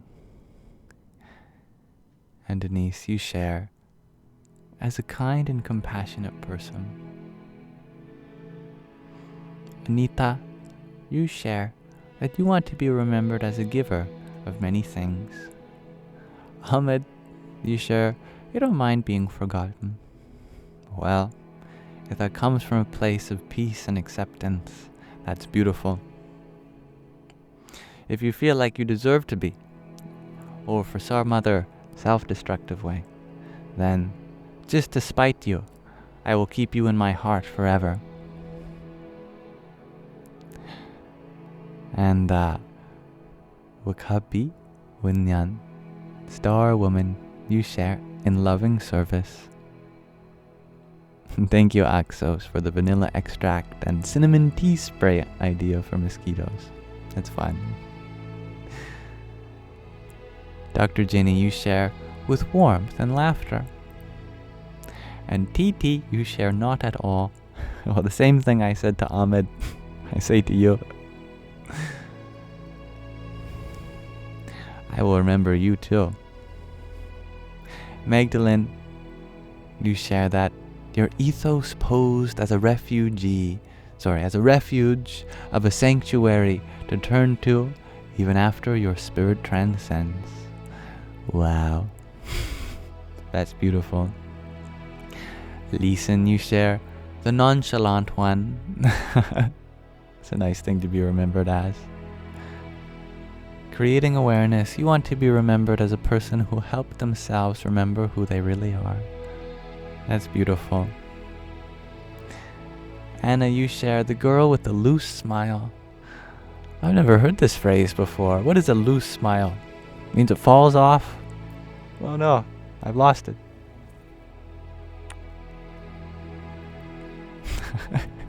I like it though. Loose smile means that everywhere you go, it just finds its way to slip through the cracks of your ego and express itself. Marcia, you would like to be remembered as a beacon of light and hope and a dancer with a joyful heart. Alicia, you would like to be remembered as someone who gave so much they never existed. Wow, that really means to give yourself, doesn't it? It does come from a place of peace, Ahmed. It's good. I trust you. And I'll remember that. And thank you, Lele Mor, for your 10 roses. Radhe or Radhe. And creating awareness. Thank you for another rose. Sin Tea Berry, you share as a kind, loving, and happy soul. Tatvamasi, you share with something that doesn't bore negativity when remembered. And Starlight Wow, you want to be remembered as a loving mother. And I'm sorry that something feels off your mystery guardian. If you can identify it, I would be happy to try to make this a more comforting space. I don't want anyone to feel uncomfortable here, but I recognize that this space isn't there for everyone, and if you feel more comfortable somewhere else, that's okay with me too. Moonflower Magic, thank you for your friendship necklace. Radhe Radhe. Papa Bear, you share that you want to be remembered as someone that respected all life and Mother Nature, someone with empathy. I like that. Aubrey, you share through your writing, trying to make a name for yourself. Well, I'd love to hear some written prose if ever you wish to share. I love knowing about your interests. Kelly James, you share that you cared. That's beautiful.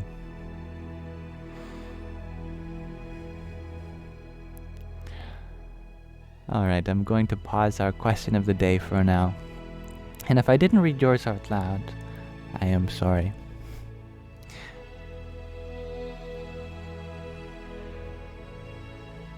You're always welcome to share these things with me, even after the question is paused. I'd like to end this live, as we always do, with a short reading, followed by a meditation. Today we'll do a guided meditation. I'll just come up with one for you all, since I didn't prepare anything else. Alright. Let me maximize the book cover, in case anyone's curious what we're reading.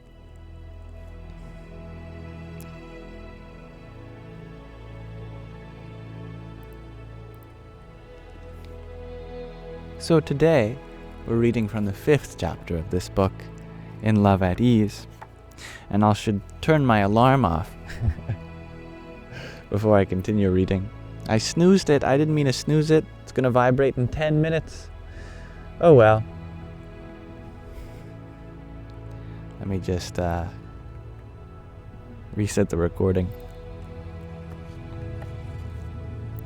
Yes, we're reading from the 5th chapter of In Love at Ease. This chapter is called At Ease. At ease, ladies and gentlemen, those in between and beyond. Let's learn from how Swamishri was always at ease and how we can learn to be also.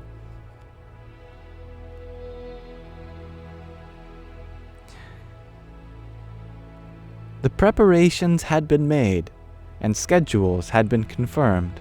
Yet the sadhus and volunteers, the monks and volunteers, were tense. After all, President Kalam and Prime Minister Singh were coming to Swaminarayan Akshardham, New Delhi.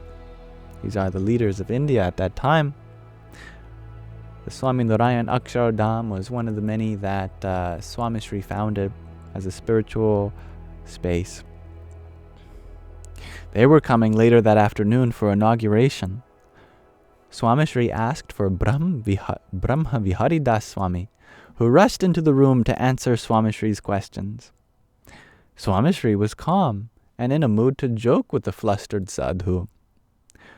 "What time will the president arrive? Have you made all the arrangements for his car, his seating?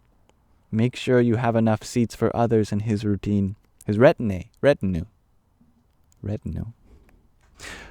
What time am I supposed to arrive in the Sabha, the assembly?" Brahma Viharidas explained the entire plan for their reception. Was this Swamishri asking or Brahma Viharidas? I'm not quite sure. I believe it was Swamishri. I was thinking it was Brahma Viharidas. So I made it sound like they were in a rush or anxious, but Swamishri probably wasn't.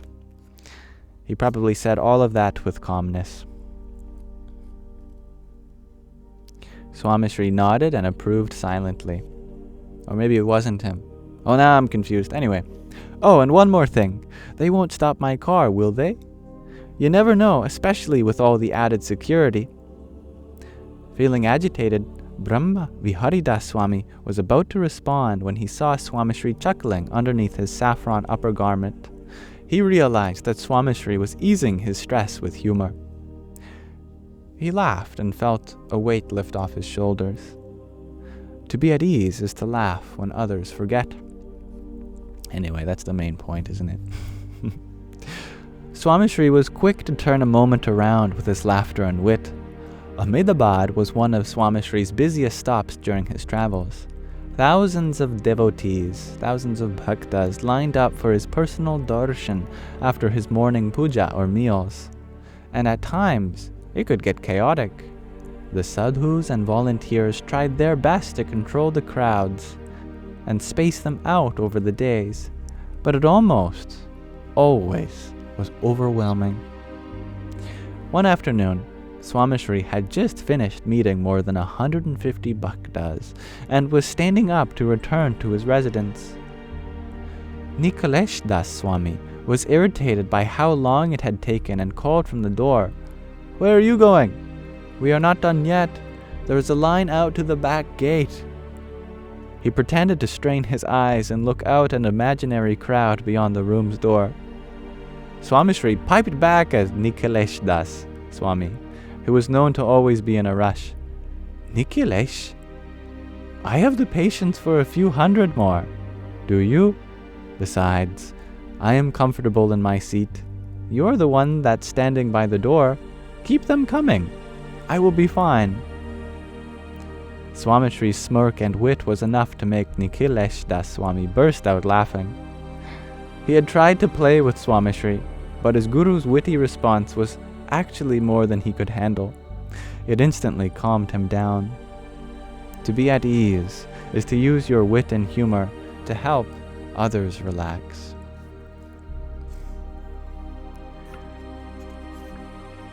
Swamishri's humor was subtle. If one was not paying close attention, one would miss the punchline in gestures, especially when he built up to a moment of humor. Swamishri was on a spiritual tour through England and North America in 1977. Swamishri sat for dinner one evening, and his spiritual attendant brought warm kadhi from the kitchen. As the sadhu sat down, he noticed that the entire room was silent. The bhaktas and the sadhus, the devotees and monks eating in Swamishri's presence were looking down in a serious demeanor. The sadhu thought something was wrong. He looked at the guru. Swamishri looked at him and said, "A new record has been set today. A world record." The sadhu was now nervous. The pin-drop silence and fretting faces of the bhaktas suggested that something was amiss. And perhaps with the food? Had he used sugar instead of salt? Did something go bad? He looked at Swamishri and awaited his response. Swamishri built the suspense for several more minutes before saying, "When we left India, the BBC had put out an alert. Pramukh Swami and party only like to eat 2 types of food preparations."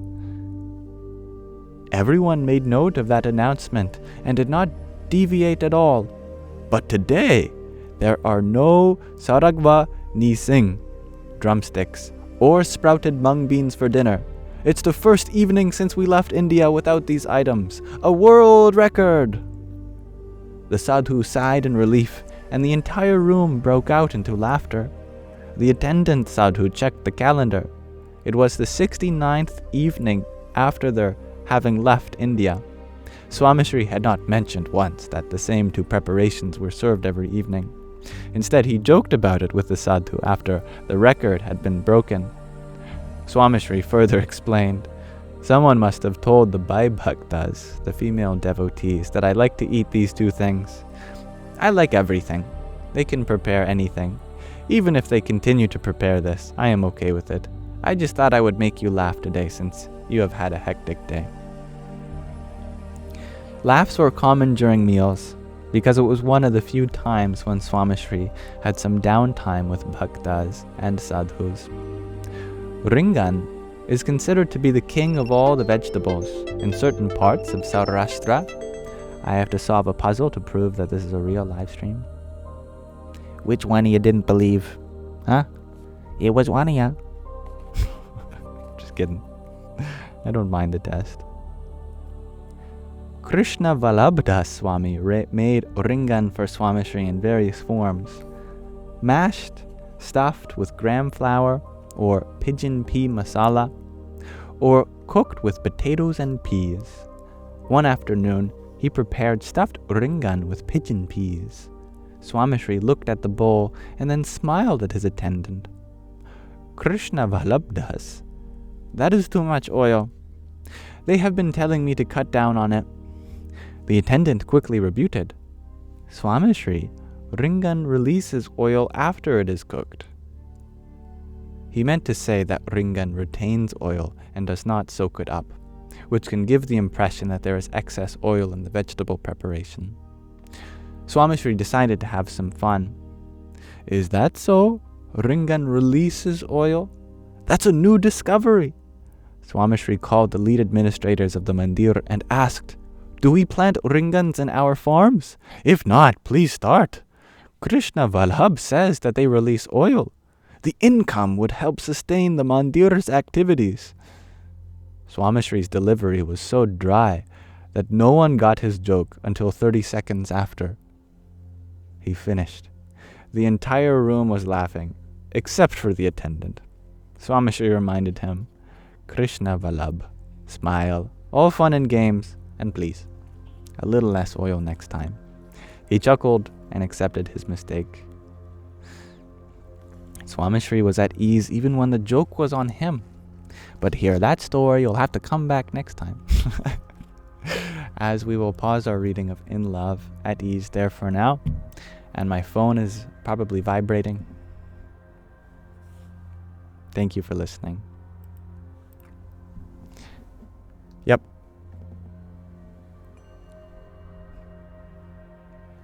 There. Now it is off. Brr for Brahman. I have a funny story about the Sanskrit word Brahman, which of course means the ultimate reality. My father was interested in some of the things that I used to fall asleep. I said that sometimes I listened to lectures. He was wondering if I could send some to him. So I politely agreed, and I sent him some lectures by Swami Sarvapriyananda, who follows Advaita Vedanta of the Ramakrishna Math. And like all Advaita Vedantan teachings, the ultimate point is that you are Brahman. You are one with the ultimate reality. I had forgotten about this until my dad came down the staircase one morning, and he looked at me and he said, I am Brahman. But I didn't quite catch the B, so it sounded like, I am Raman. And I looked at him. I said, you are Raman. He said, what? I said, what did you say? Brahman? Oh, Brahman. I thought you said ramen. You are ramen, the noodle. And he said, well, that too. Ramen is one with Brahman.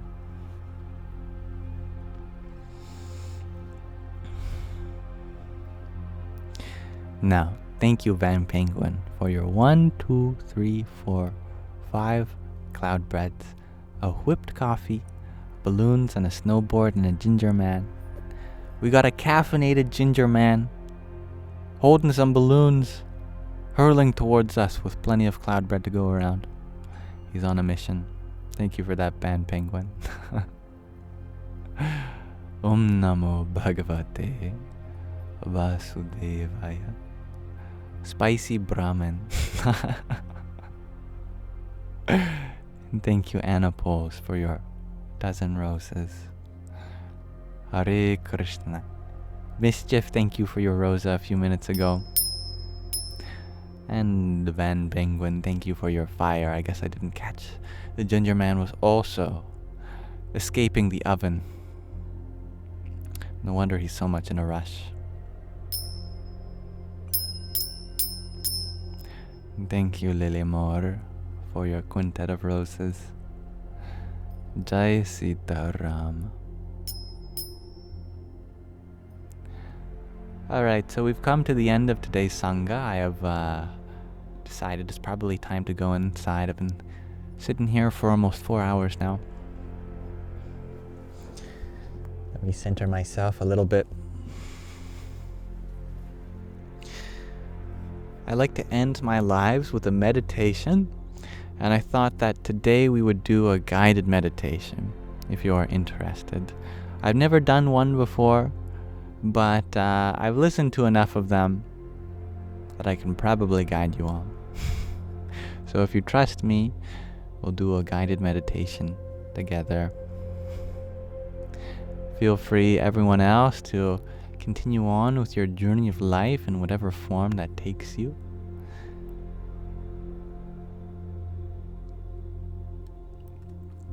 All right. I'm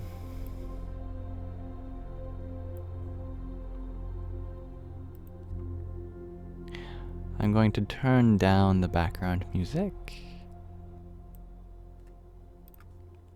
I'll still leave a little bit of it on, so you know that I'm still there in moments of silence. And for those who join in the middle, might be wondering why I'm not responding, I'll put this up. This is, it was this one? Yeah. I'm going to put that label up there that says guided meditation so people know what's up.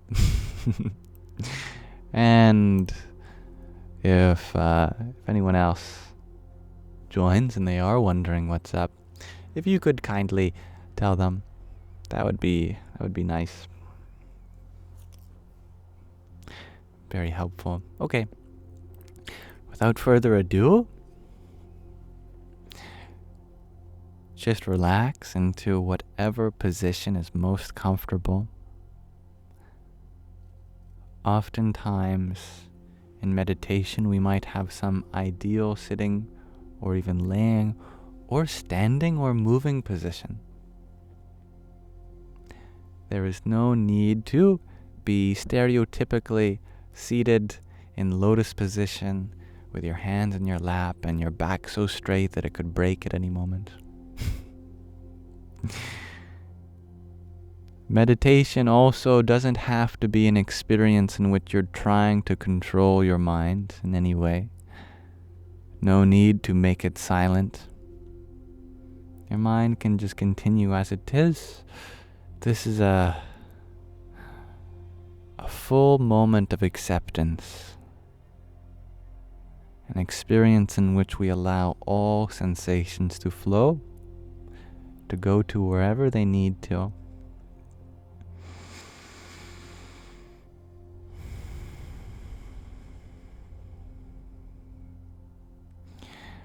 You may find yourself softening your eyes, dropping all of the subtle ways in which we flex the muscles in our face. You could imagine your face draining of the mask that we put on during the day and just abiding in its natural state.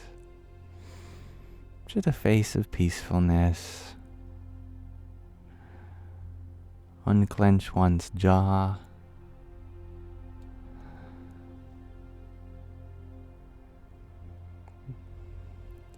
Letting your breath find itself in a natural rhythm. Whatever appears to be natural for you, or it's almost happening for you.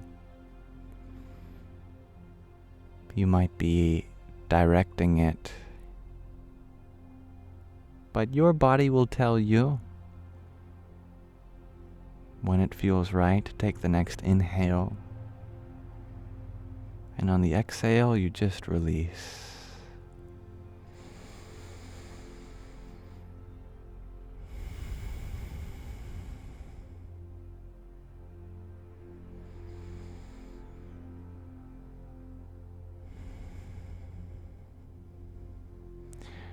If you feel helpful to have your eyes closed,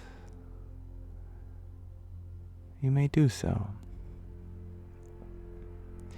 If you would prefer to keep your eyes open, fixating on something in your room, or even wherever your mind takes it, that's allowed also. Whatever takes you on the path of least resistance, go forth in that direction.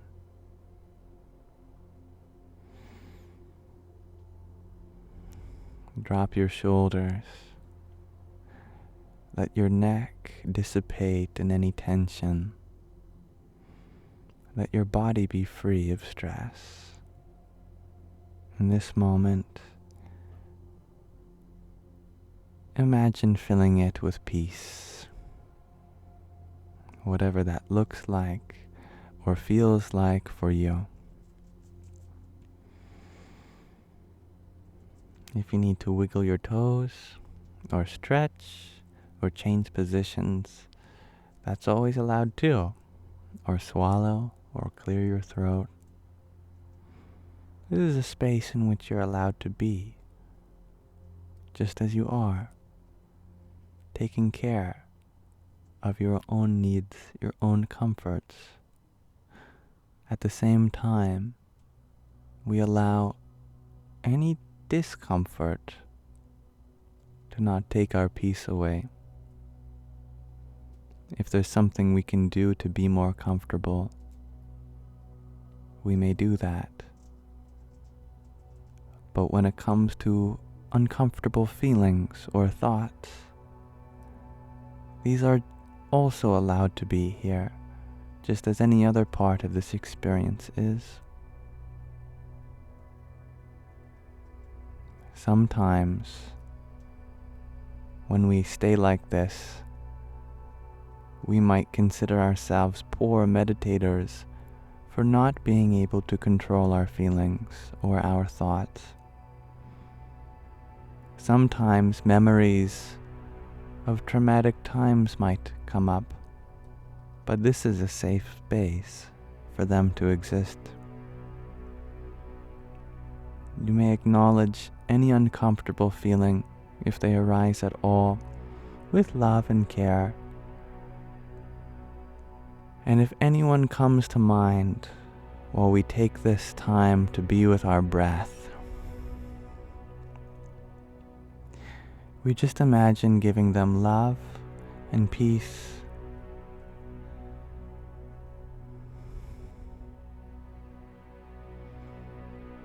Anyone you feel deserves love and peace, we imagine ourselves radiating it in their direction, either through space or time, both or neither. Bringing our mind back to breath. It's a process that has many returns.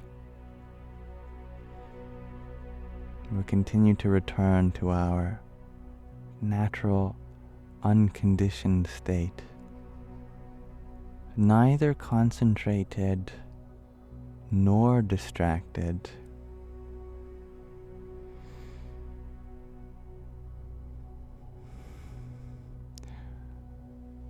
What sounds do you hear?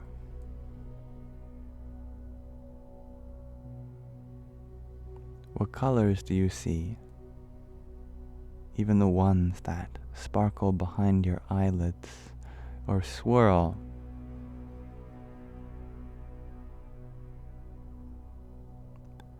Various phosphemes of the mind. This is a moment of watching, and we might even start to enjoy what it is we're watching. We can enjoy the thought movie and all its ups and downs. We can enjoy our inhale. We can enjoy our exhale. We can enter into the kingdom of God, the pure land of the Buddha, into heaven, into nirvana, There are many names for this state in which we become a blissful witness, an awareful peace.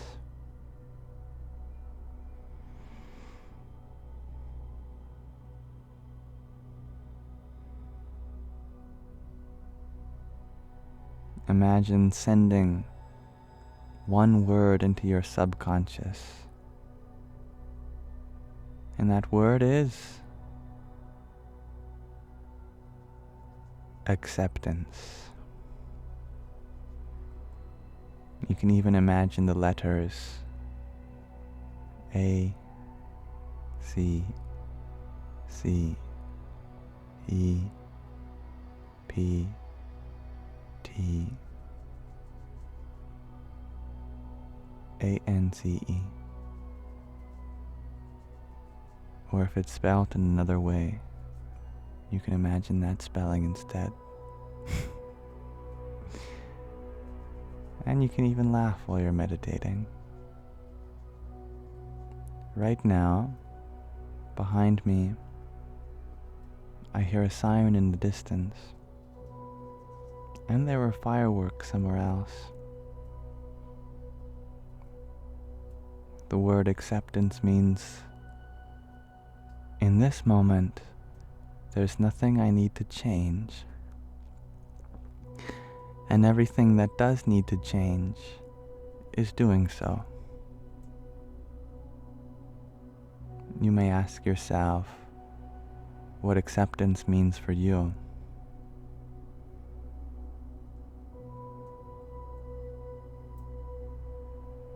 And continue to paint this word with meaning. Give each color an association with this acceptance. Feel the rainbow of acceptance connect from your heart to everyone in your life, to all the feelings in your body, to all the thoughts in your mind, and send that into the subconscious and feel it land, that there is acceptance. You can say to yourself, I forgive myself.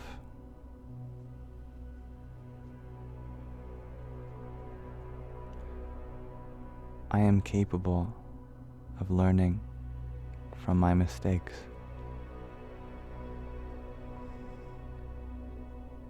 That potential that people see on me is not going anywhere.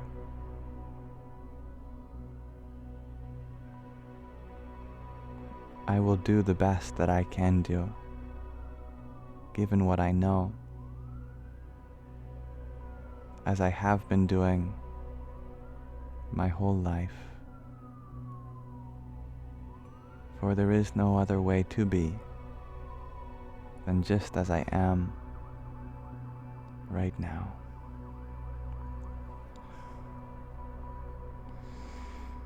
Imagine giving yourself a big hug, telling yourself that it's going to be all right.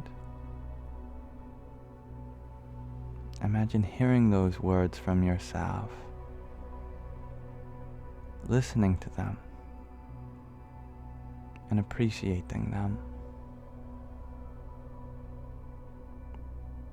Feel the love that you are, and honor the fact that you have only ever been trying to love.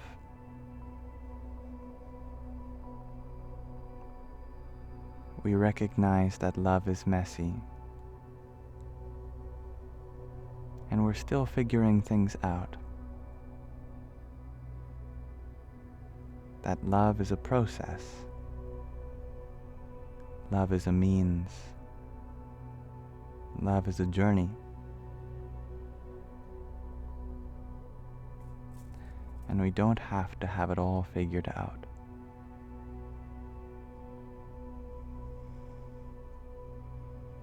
We don't have to know why we feel certain ways at certain times. We don't have to know why we're here. We don't have to know how to solve the world's problems. Everything we have to know is here. Everything we have to do is here. Everything that has had to have been done has been done. And everything that will have to be will be.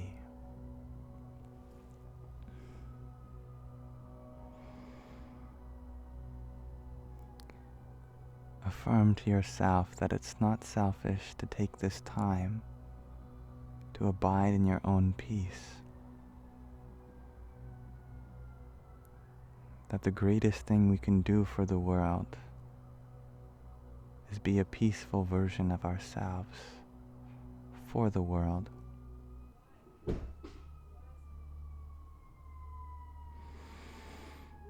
And when you are feeling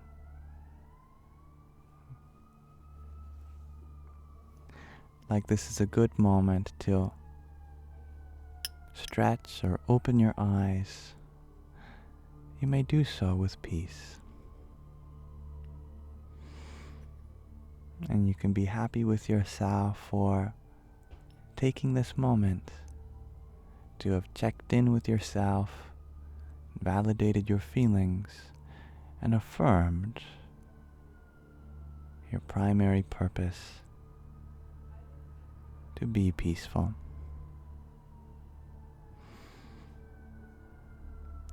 Although I would not have chosen for sirens or fireworks or other noises to be in the background, this is a very realistic meditation experience because we don't get to choose these things, but we do get to choose to be meditative. And we can incorporate everything into our meditation. Thank you.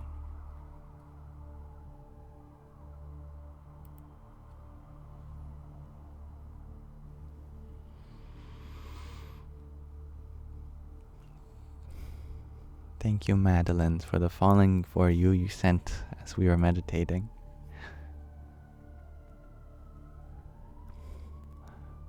Om Namo Buddhaya. And Tapini, thank you for your heart me.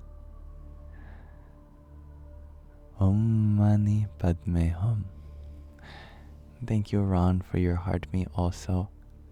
Jai Sitaram.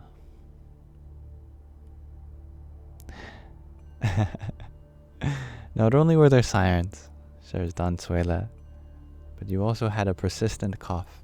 It was a good learning experience. That's always allowed.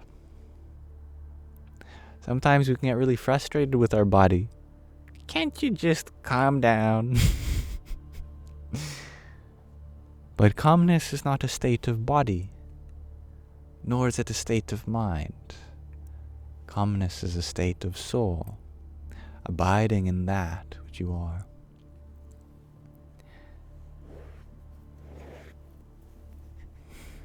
Thank you, Ron, for your heart me.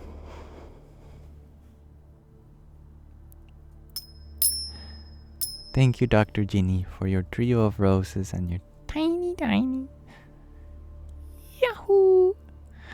And Lizzie, thank you for your finger heart. Here's one for you too. Callum, thank you for your heart me. Your rose, trio of team bracelets, and a pair of best teams. Om Namo Bhagavate Vasudevaya. Hybrid Jen, thank you for your pair of disco loves too. Hare Krishna. Lizzie, thank you for your finger heart. Shri Hanumate Namaha. Tatvamasi, thank you for your quintet of roses. Tatvamasi, you asked, why is the body restless? Is it because the mind is restless? It's because everything in material existence is compelled into action. That is the nature of Shakti. Your body is a Shakti, your mind is a Shakti, everything in material existence is a Shakti. It is an energy. And energy likes to move, it likes to flow, it does not like to stay in one place for long. But you are the Shaktiman, the place in which energy originates. That is your source. You can abide in that even when the body or mind is feeling restless. And thank you, Lilimor, for your finger heart. Radhe or Radhe.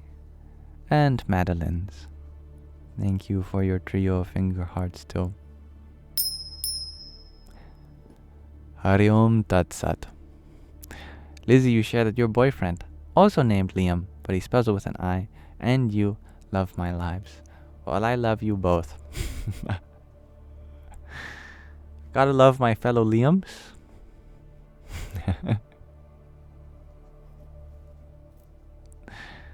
Alright, thank you everyone for being a part of this live stream. Whether this is your first time here, or your last time here, or both, or everything between and beyond.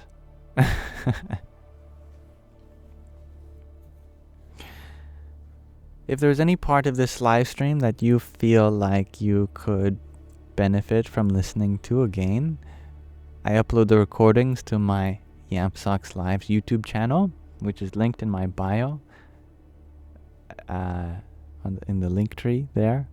There's alternatives for the platform there too. Also, the meditations and the readings, the various segments of this live stream, they also are clipped and uploaded there too, in case you just want to listen to a reading to catch up, or if you want an audiobook experience, albeit an impromptu one full of mistakes and sirens and fireworks, or a meditative experience. It's there for you also.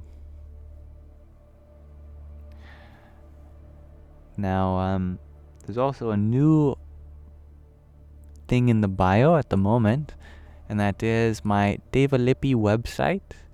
That's a website for you to learn Sanskrit through a script that I wrote. By script, I literally mean a writing system, a new alphabet, you could say. Sanskrit being an ancient language that unlocked a lot of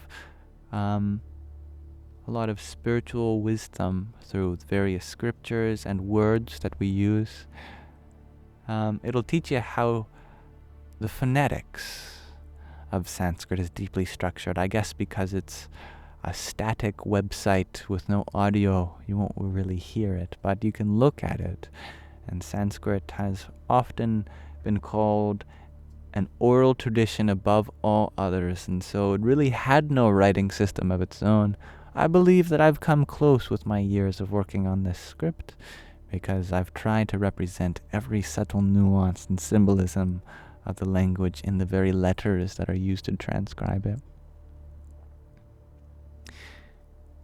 And thank you, James, for your heart me, and Lily Moore for your heart me too.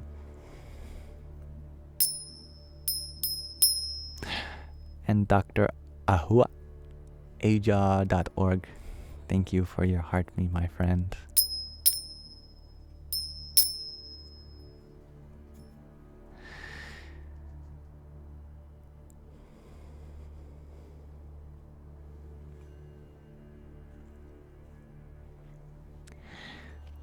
May this be an offering to Sri Radha Krishna, the form of the divine that I see in you. Radhe Krishna, Radhe Krishna, Krishna Krishna, Radhe Radhe, Radhe Shyam, Radhe Shyam, Sham Sham Radhe Radhe.